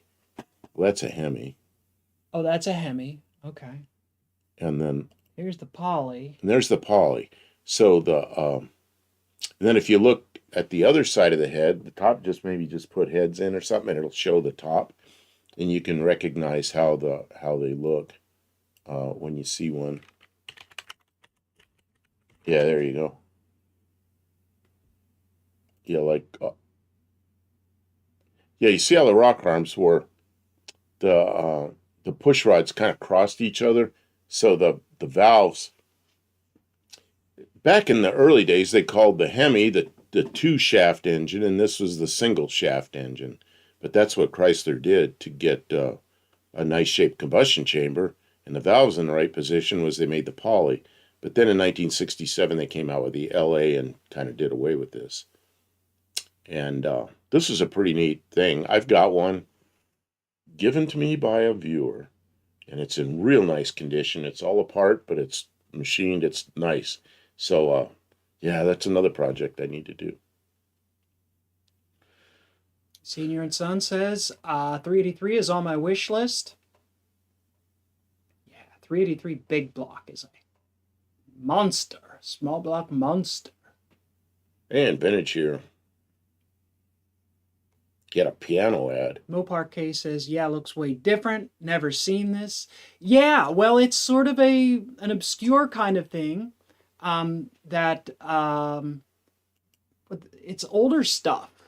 Yeah, vintage says the LA came out in 64. It was a 273. It did. And then in 67, the 318 took on the same architecture as the 273. And they called it the LA. And they quit making the poly. Yeah, there's lots of difference. Oh, Vintage Adventure Drives is here. Welcome in, Tanner. You already said hello to him, didn't you? You read his comment. I did. This is Mopar people stuff. If you guys aren't Mopar, you probably don't know, don't care about some of these other strange oddities. Chrysler did a lot of performance sort of experimentation, and I think that I wonder, why did they abandon the whole poly thing and just go to a regular standard valve configuration? Well, when they did the 273, they probably wanted to get it all on the same assembly line and everything. And it was a little narrower, not much narrower. It looks narrower, but I don't think it was. And they decided to put the effort into the LA engine. Can you switch screens to put mine up? No. You sent this in, I don't know where your screen is. Buddy Carafano. Here. Buddy Carafano sent this in. 57 Plymouth drawing of a 57 Ute. The car case is the first production of the 340 was in 1967. Offered in 1968. Excuse me, I didn't do the cough drop soon enough. And in cars up to 1976. Man, people like those 340s. Right now, the value has been inflating.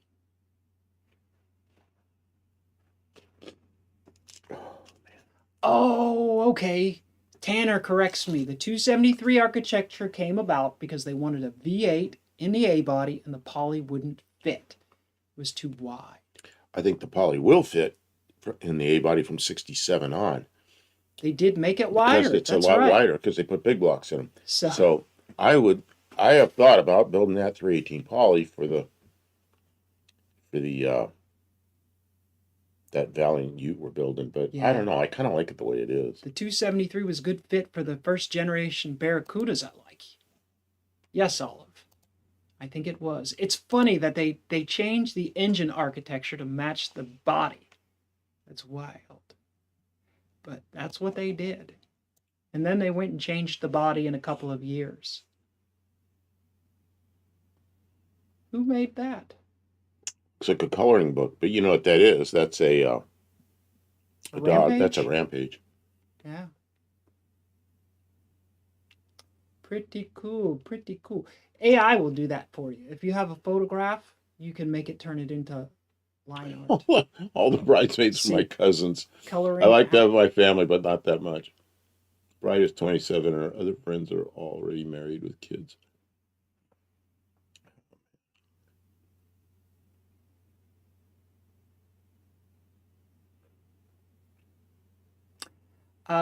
Mike says a 318 Magnum and 360 was just truck engines for their first experience with roller lifters. Commercial trucks and vans got them first. Actually, I think the roller lifters they put roller lifters in the LA engines before they did the Magnum revision. Did they? I think 87, 88. I could be wrong about this though. I'm sort of throwing out trash. Maybe I should keep my mouth shut. But I think they started doing the blocks with the roller, the deeper lifter wells for the rollers, and they didn't revise the cylinder heads until they called it a Magnum. Because the cylinder heads in a Magnum oiled differently. They oiled through the push rods, where the LA oiled through the rocker shaft.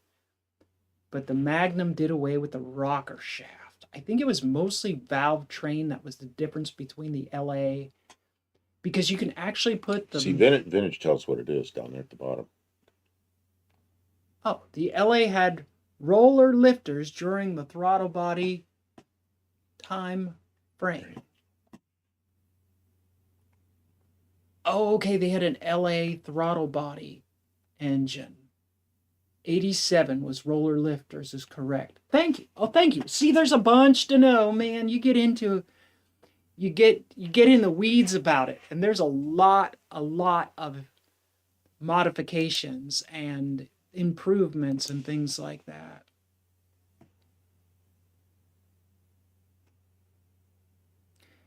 Dougster said the 426 Hemi Chrysler lost money on each one because of the complex valve train. The ball stud Hemi program would have fixed the problem, but they pulled the plug They on the didn't whole do it. program. They built some of those engines, and then they were just prototype engines. They never went anywhere. Dean Stevenson says in 85 they had roller rockers for 318s. I've never seen roller rockers for 318s. Are you for real? I don't think, Dean.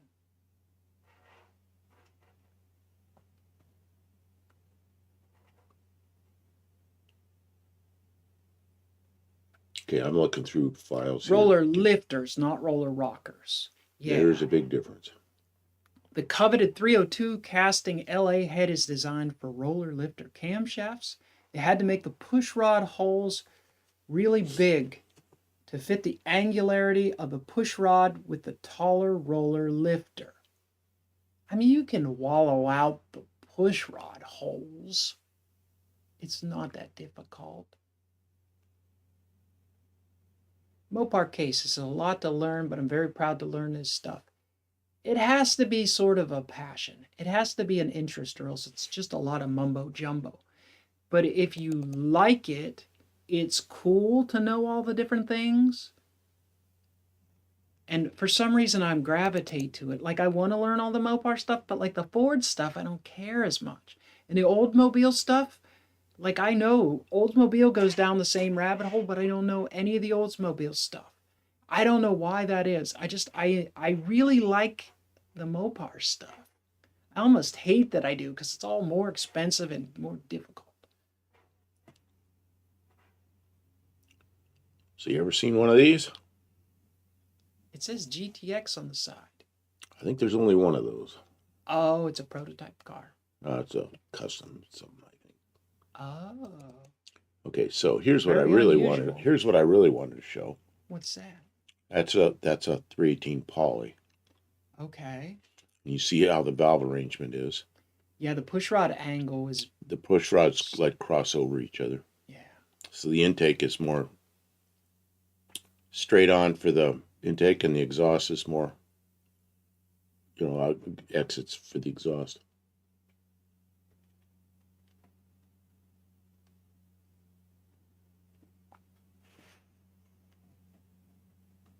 And then this. Somebody says that's a 318 poly. It is not. That's a big block with the cross ram. So that is wrong. I'm going to pull that back off. Wrong! Well, I can see that's wrong.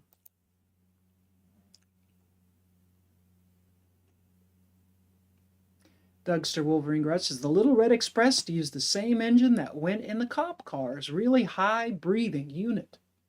Cool. What brought this on? Leanbird says the Corvair was a horrible machine. Horrible.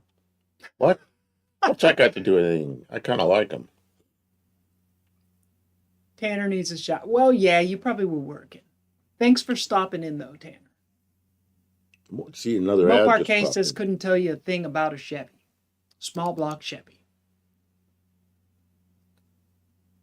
And see, Chevys are like universal. They're everywhere.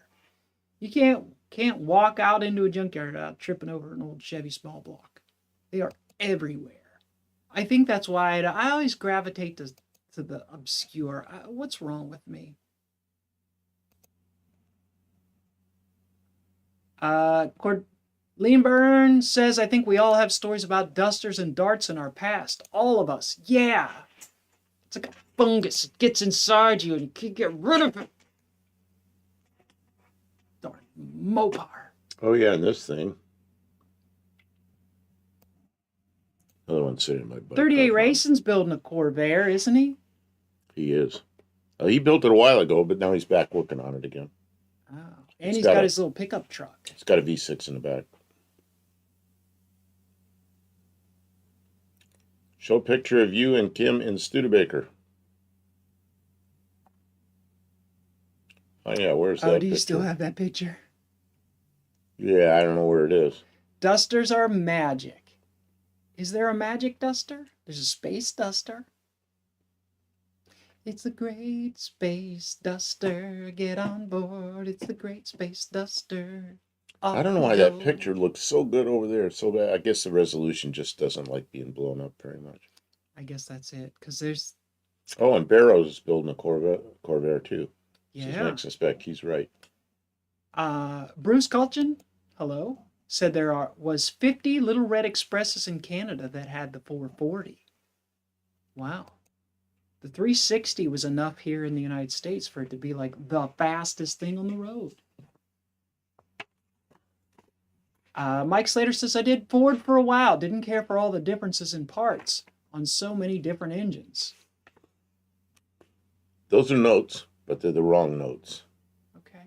Would that maybe be the right notes? Probably. Land, yachts, muscle car. Oh, you want to read it? Go ahead. You want to see what's. I wasn't going to just start reading it out loud. I want to see what's there. I was in the middle of reading a comment. Now it's gone. I cursed a bunch of auto parts stores for selling me the wrong starter. Dodge uses the same. Pretty much does, yeah. There's no shim issues. There's no snout issues. It's just a Dodge starter. But the flywheel is on a torque converter, on an automatic. So you have to do stupid stuff to make a Mopar start on an engine stand, which is annoying. Mexican Spec says this week was supposed to be land yachts. No, that's like one of the ones in line. You left before we changed. We talked about it, and then we changed our mind. So sorry. We went to Auto Art, and then so that's why I wanted to see these notes. We had 3 more things. We had mini trucks, muscle trucks, and land yachts. So we need to make a decision what next week's going to be. One of those 3. Land yachts, muscle trucks, mini trucks. Or maybe something else. I don't know. But I would like to do one of those. Because we have it written down already.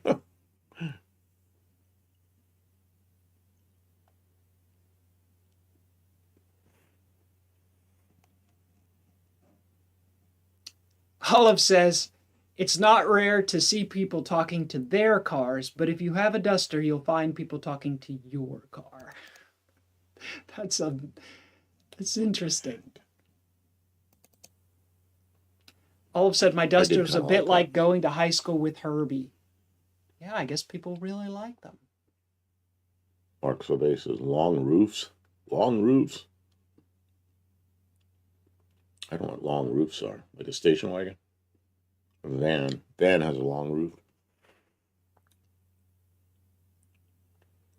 Bluegert says, let's go with land yachts.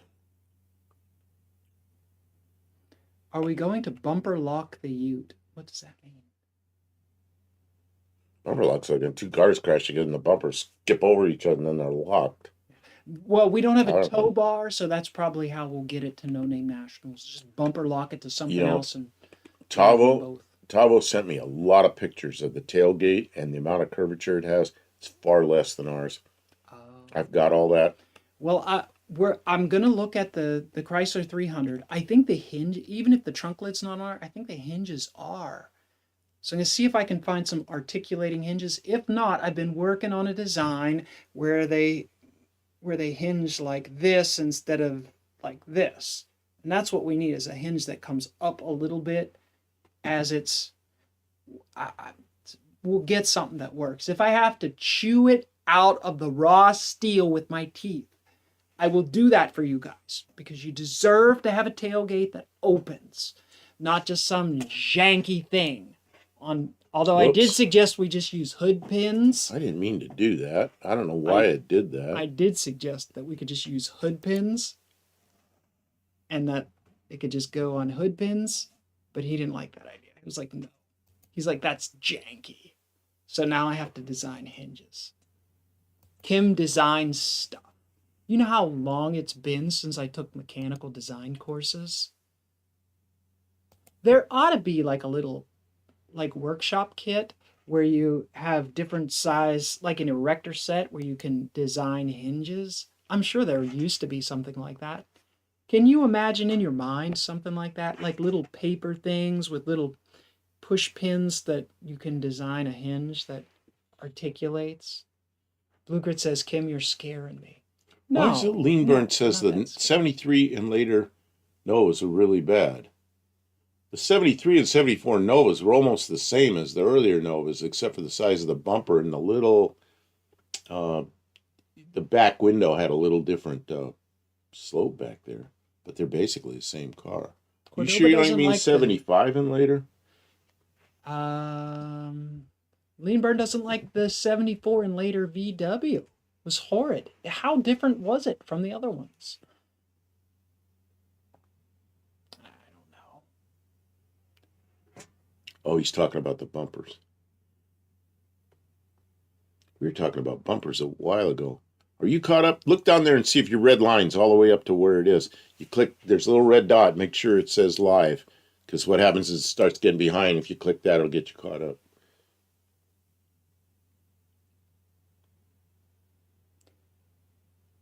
Look at an old metal cooler they lifted. I mean, I understand conceptually that when you have multiple pivot points, that you can make the hinge open wider or But you got to have room for it. or lift as You have it's. to have room for that There's to room. do- You just to go you just in have there. to work it out. It's like math with shapes. It's. I'll figure it out. I'll figure it out. All right, you convinced me. I'll do it. I'll make it work. But I need to have brain focus and brain power are on short supply around here. I've been doing body work. Body work requires it's like sculpting with paste. Like it's easy. It's like duh, because that's as much brain power as I have right now. But I know what I need to do, and when I get a day where I'm like, math, I'll do it. That's the curse of being like an artistic person. As some days you're doing this, and some days you're doing that, and like when the mood strikes, you have to take advantage of it. So like I know it's there. I did a bunch of research. I found some hinges, but like you have to know what you need to order it, and I'm like I need something in my hand so I can go like this, and I'm working on it. I'm working on it. Let's go, Kim. You're going to design something of your own and mass produce. Hell yeah. Let's go, Kim. Let's get your first product out there for the world. I'm not going to mass produce anything. I've done that with airplanes. This is custom. It's Full custom. There'll It's a never job. be one of one. There'll never be another Ute just like ours. Never. Never. It is a one of one. What are the chances that we ever buy another 72 Plymouth and another 85 Ford Ranger and do a conversion like this? Never. It will never happen again. It is a one of a kind. That's cool. Blue Grit. The Yes. thing with the And hinges. turbo. I've been working on the turbo. Thing with the hinges on this Ute compared to the other Utes is we're using a part of a trunk, the deck lid. And the deck lid, the back of it, if you looked across the deck lid, it kind of goes out like this. And you look at the Ute and it goes straight across. So And the bumper is like this. as you open that thing, because it pooches out in the back, it starts to collide with the bumper. And the original Ute didn't do that because it was almost straight across. It just folded down and didn't collide with it. So this would actually have to come up and back and down, which means making a hinge that articulates more than the original. And that lid was meant to close downward, not Oh yeah, it's a like completely different this. thing. Yeah, if you designed it from scratch, if you knew you were going to produce a whole bunch of them, you wouldn't make it like that. You'd have made it a little different from the Well, start. let me see what I've got So here. it'll be okay. Let me see if oops, pushed the wrong button. Let me Yeah, see so if it I can fold find down. this. Let's see if I can Start with find an this. old pair of old car door hinges. No, it 'Cause needs there's to not enough room. articulate. There's not enough room in Lots there. of But articulate. they understand what the deal is, because car doors the same way. They pooch out like this, and you can't have it collide with the fender. It has to move out away from the fender. So they understand that. But I want it to be elegant. Eloquent. I want it to be. We'll work on it. The other thing is having the tailgate working is not critical to the conversion. We can do all the other things, have a running, driving, moving car that I can get out of my garage so I can walk around and do other things and work on the tailgate on a stool on the side. I don't need the whole car in my studio while nothing else can get done but that car just because the tailgate isn't designed yet. So we're going to work on other things. We're going to keep thinking about it. Everything has its season, its order.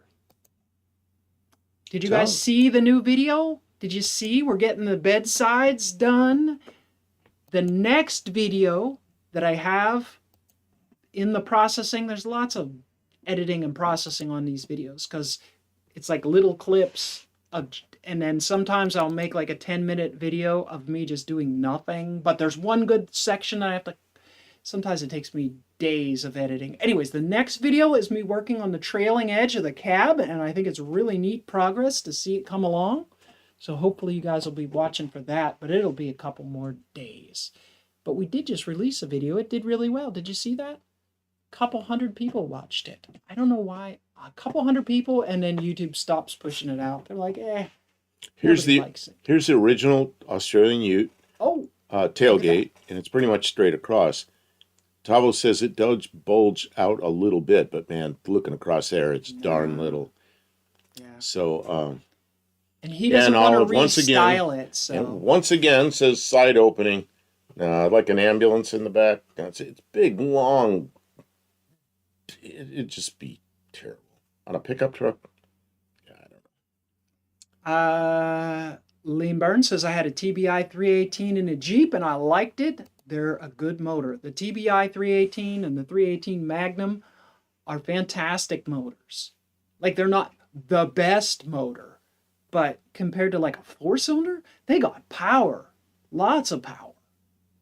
Lots of power. You know, I have a full-size Dodge pickup truck with a 318, and when you stomp on it, you get that and then whoom, you're gone. It's got power. You could tow with it. You can do stuff with it. Lots and lots of power. What, 200 horsepower? And lots of bottom end torque. It's got that big kegger manifold on there, and they're torquey things. Mopar cases. Side note that helped me. Kim, do you watch your own video after uploading it all the way through? Can you skip the... By the time I upload them, I have watched them 6 times. She does all the editing. I watch it all the way through. Am I skipping? Oh, skip an ad. Yeah, I watch it all the way through. Why? Is there something I missed, Mopar K? Or did it glitch or something and I wasn't aware of?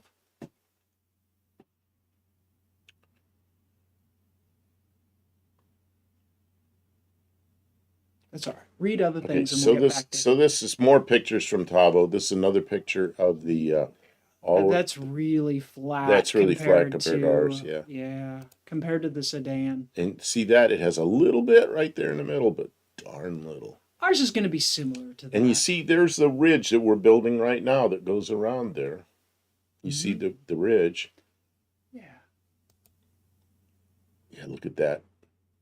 That's the part we're working on right now. Mopar K. Oh, sets the retention rate for few. You're probably right, Mopar K. So anyway, that's what Tavo sent me recently.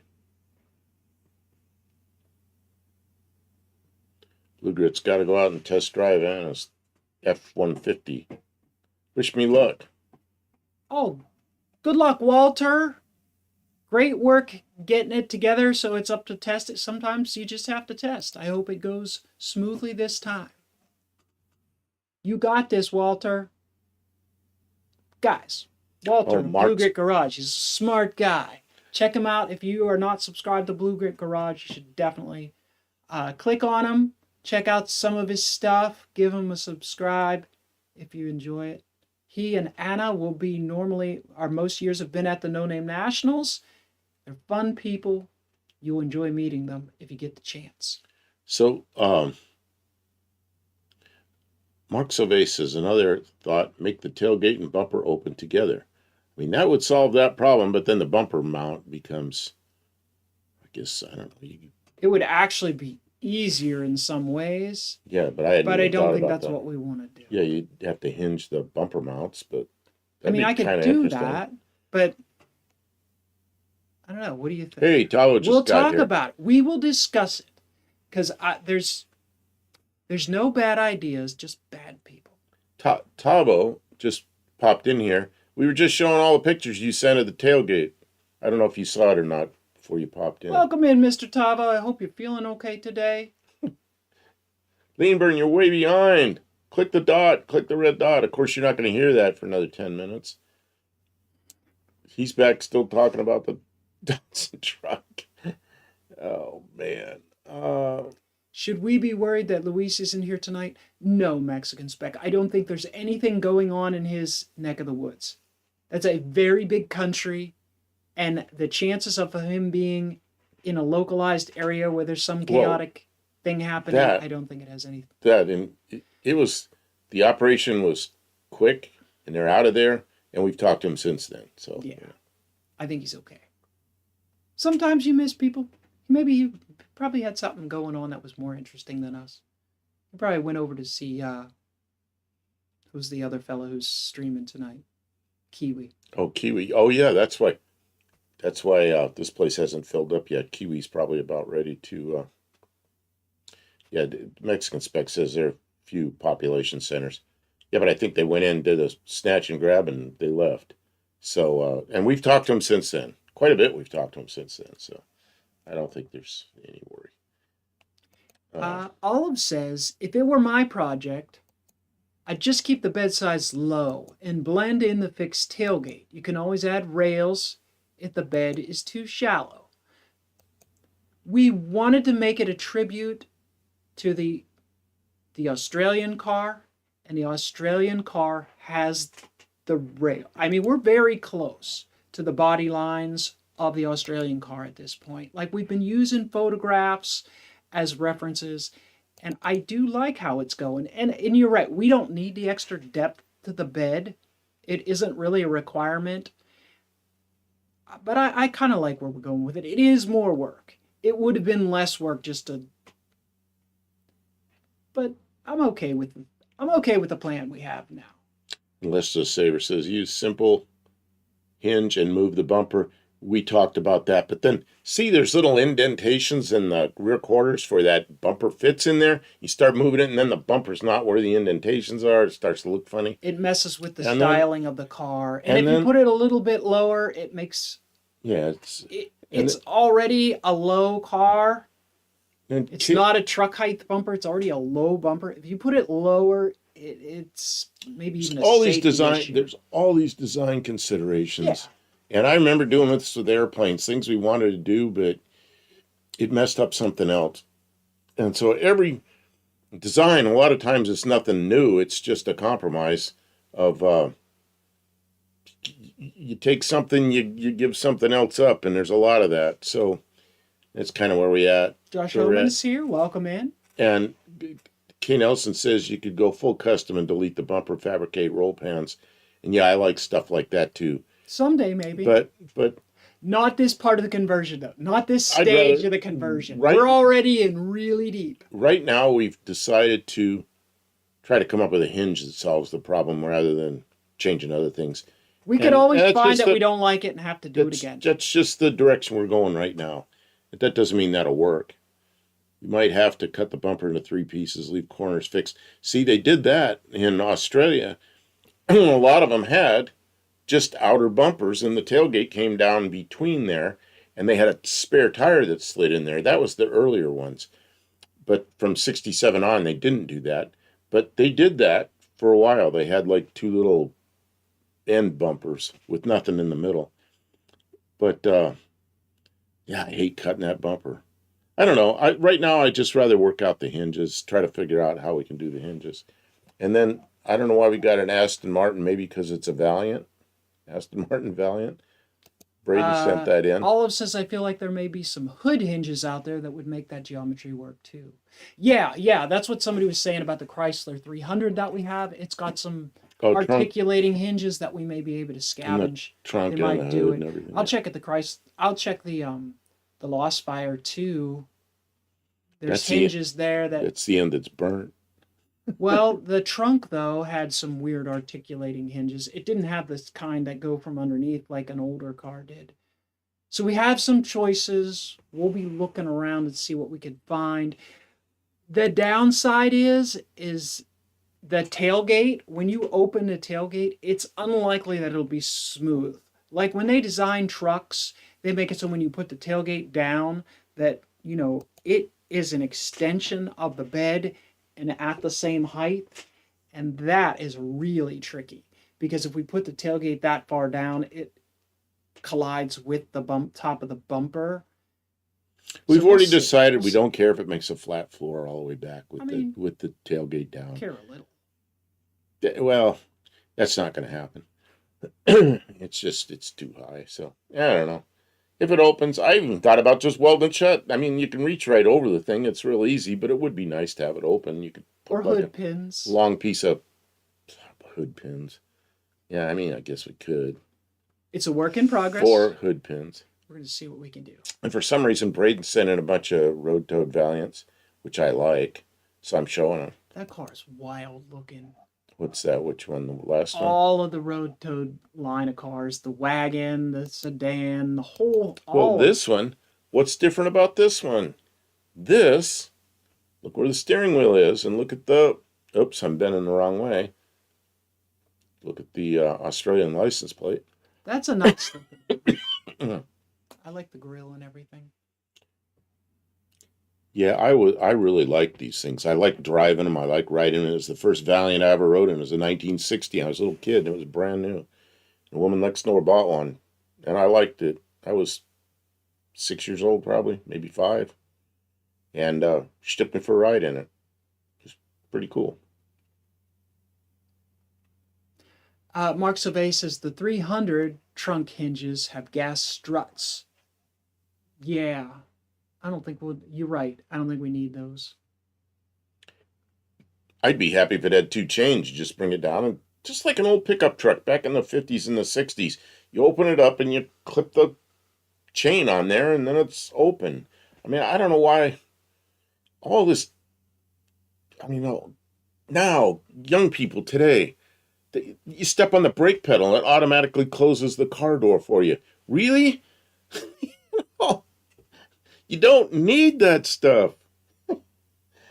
You lower the tailgate and put a chain. I'd be real good with that. I don't know. Best Valiant ever, says Dean Stevenson. Yeah, I like those. You call those a toad. I like them. Yeah, road toads. I like the road toads.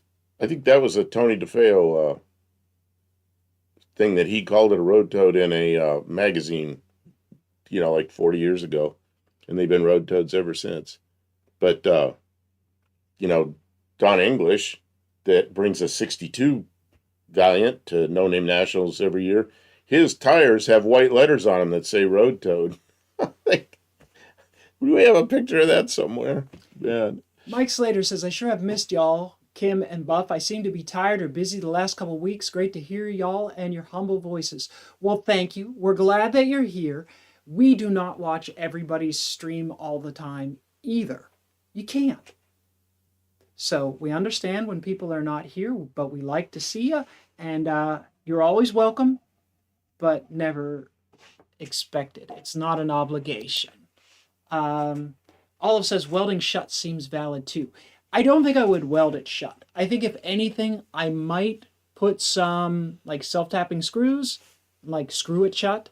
And then when we're ready, when we're a little more energetic about the tailgate, we can unscrew it and figure out some hinges. It could always be a future thing. I don't have to weld it shut. Another thing I thought about was just making some little tracks so the tailgate would slide down the tracks and you lock it shut. And if you ever need it off there, you could unlock it, just slide it up, and it'd be a free floating piece. It'd just be not there. So I've thought about that too. Olive says cable supports are good for tailgates. We're going to need some cable supports. And I have to make sure that as I'm building the bed, that I have some good solid mounting points, which I already have worked out. One of the problems with the bed, working in the bed, is that I I didn't realize it's all galvanized. All that metal is galvanized. I start welding, I make myself sick. So when it's cold, I can't do welding. So that's also been The slowing reason it's some cold of the she stuff can't do down. welding is she takes it I outside. have to take it outside to weld that galvanized. So I got over poisoned a couple weeks ago, and now just the slightest hint of it makes me nauseated because it's now I know how sick it makes me, and so I have to be really careful. what's Danny Boyd's here? What car is the road chode? I don't know what he's talking about. Removable works too. The thing of it is it doesn't even need to be removable. We're not planning on doing heavy truck work with it. Yeah, I'm thinking, what am I going to use that thing? It's a really light duty pickup. Yeah. When we have bags of trash to take to the recycle center, to the dump, which is like aluminum cans, 2 miles down the road, we put that in there. Empty pop bottles. When I want to go get gas in a gas can, I don't want it riding in the car with me because then the car smells like gas. I can put that back there. I mean, I can see maybe someday putting an engine back there, but probably not. No. Because we'll use a bigger truck for that. No, you'll hurt it. So, I don't want you to get it all messed up. So, see, Leanburn's so far behind, I know what he's looking at. What's this? Niles Newstone. I'm running out of runway here. Okay.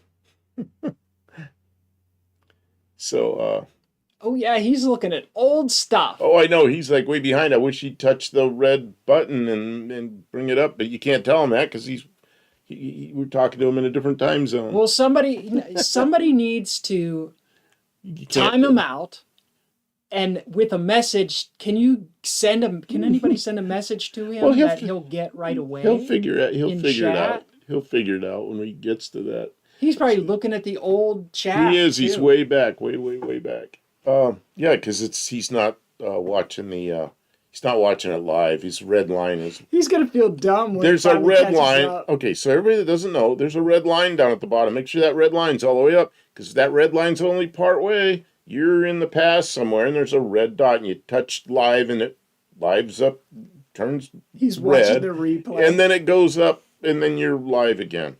So I have that happen occasionally. So beautiful color. My Cougar was similar color, says Danny Boyd. Buff, this is Leanburn. You're taking things too seriously. No, okay. just come up, No, I just want to explain how that works, because I didn't know when I first started watching lives that there was a red line down there and how that all works. No, he's clearly watching the replay, because he's saying Ronald McDonald. He's talking about that interior to that car on Facebook Marketplace. Yeah, I know where he is. Let's see here.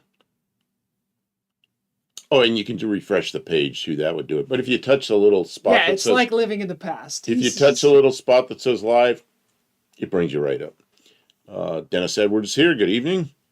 And Mike N is here. Good evening. Is there any new emails? Oh, and then Mexican Spec says no, he's just messing with you. Oh, so he could be. He would do that. Yeah, he definitely time him out then. So, you got any new emails? We got new ads again. They need some advertisements. Nobody told me about any advertisements tonight, but if you did and I didn't see it, make sure you award yourself 2 points. We always want to know who's advertising with us because they're paying for all the kilobits. The kilobits get expensive. You guys are worth it, so we charge the advertisers for the kilobits. They pay the price. I don't got money for all these kilobits. You got money for those kilobits? No, he doesn't. Okay, I know he doesn't. So Braden sent in more. Braden's been pretty active sending some good stuff in. So I'll start showing those. Let's see where I'm at. It's going to take me I don't know which way I go here to make this work. Clay models get terrible gas mileage. They would. They're heavy. Okay, and they did poorly in the rainstorms. I don't think they would, because I think they use the clay that never hardens. So I don't think they'd be affected by water. For sale, the 70 Valiant Charger V8 prototype. Oh, that must be an Australian thing? I don't know where Braden find this. Because that's right-hand drive. And they did call it a Chrysler Valiant. Mike is rewarding himself an old-fashioned. Good job, Mike. You deserve it. See, Leanbird's talking about now the 48 Ford and the 49 Ford. Mexican Spec says we were putting out 10 KB on our late Sunday live. Excellent, Mexican Spec. You had a pretty good dog. All of a sudden, Kim goes, he's live, and I went in there and looked at it. It's like after midnight or something for us, and Mexican Spec's going at it with a live. And Sunday night, Mexican Spec did an impromptu live. And I... Are you going to do that again, Mexican Spec? He already does a Saturday afternoon live.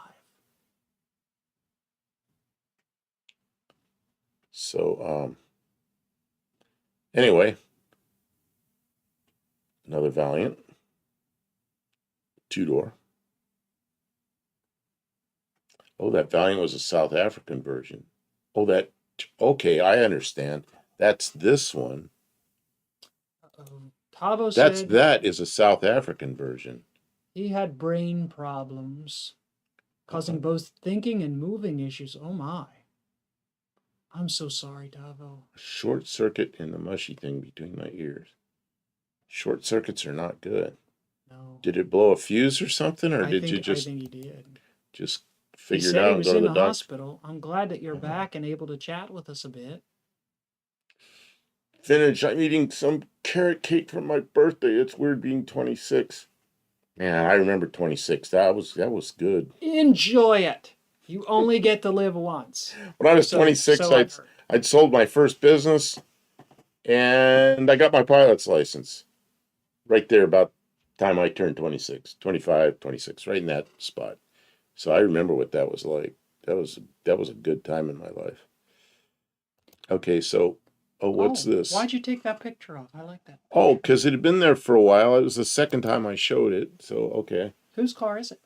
Well, Braden sent it in, so I think he just 67 Valiant. It's a good A body. I think that's like the one we got the trunk lid off of. Okay.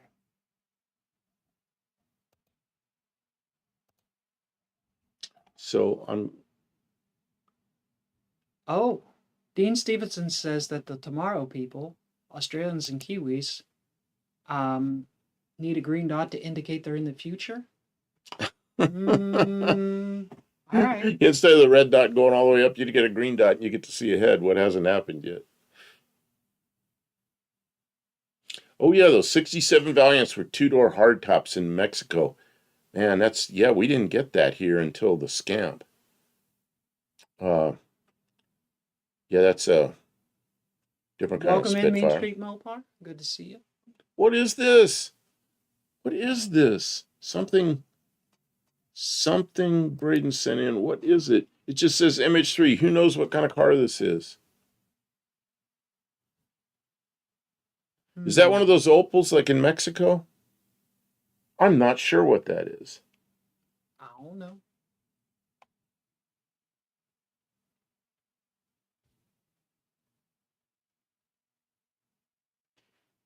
What is this? You're talking about Maker's Mark? Is anybody getting anything fun for Valentine's Day? Cordova parts.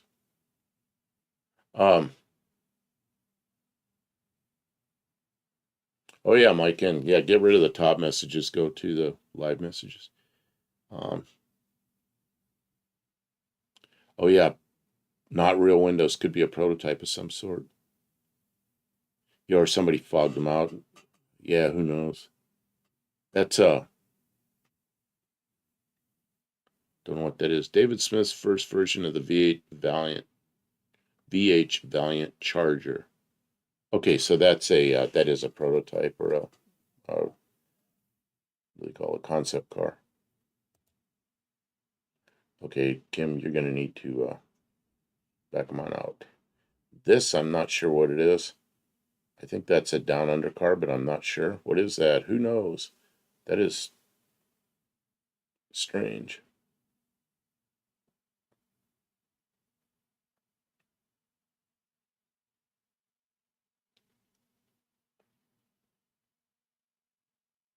Center turret made it to production. Oh, okay.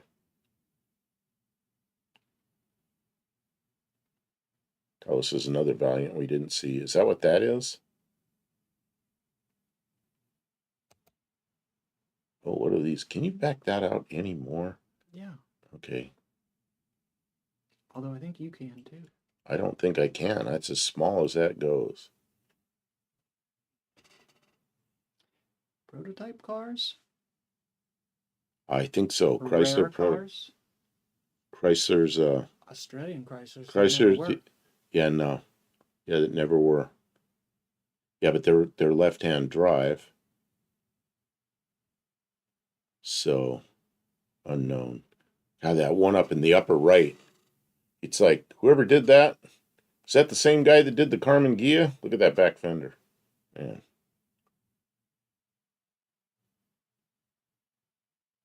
Townsley Park. I don't know where that is. Development cars. Is that where they do development cars in Australia? Look at that. That one on the bottom on the right is almost looks like the back end kind of looks like the Valiant, but then it's got the, like the Road Toad kind of back window and deck lid, but then the rest of it's the big car. That's a strange looking car. I bet that was about 1960, something like that. Yeah, 59 Cadillac morphing into a Road Toad Valiant.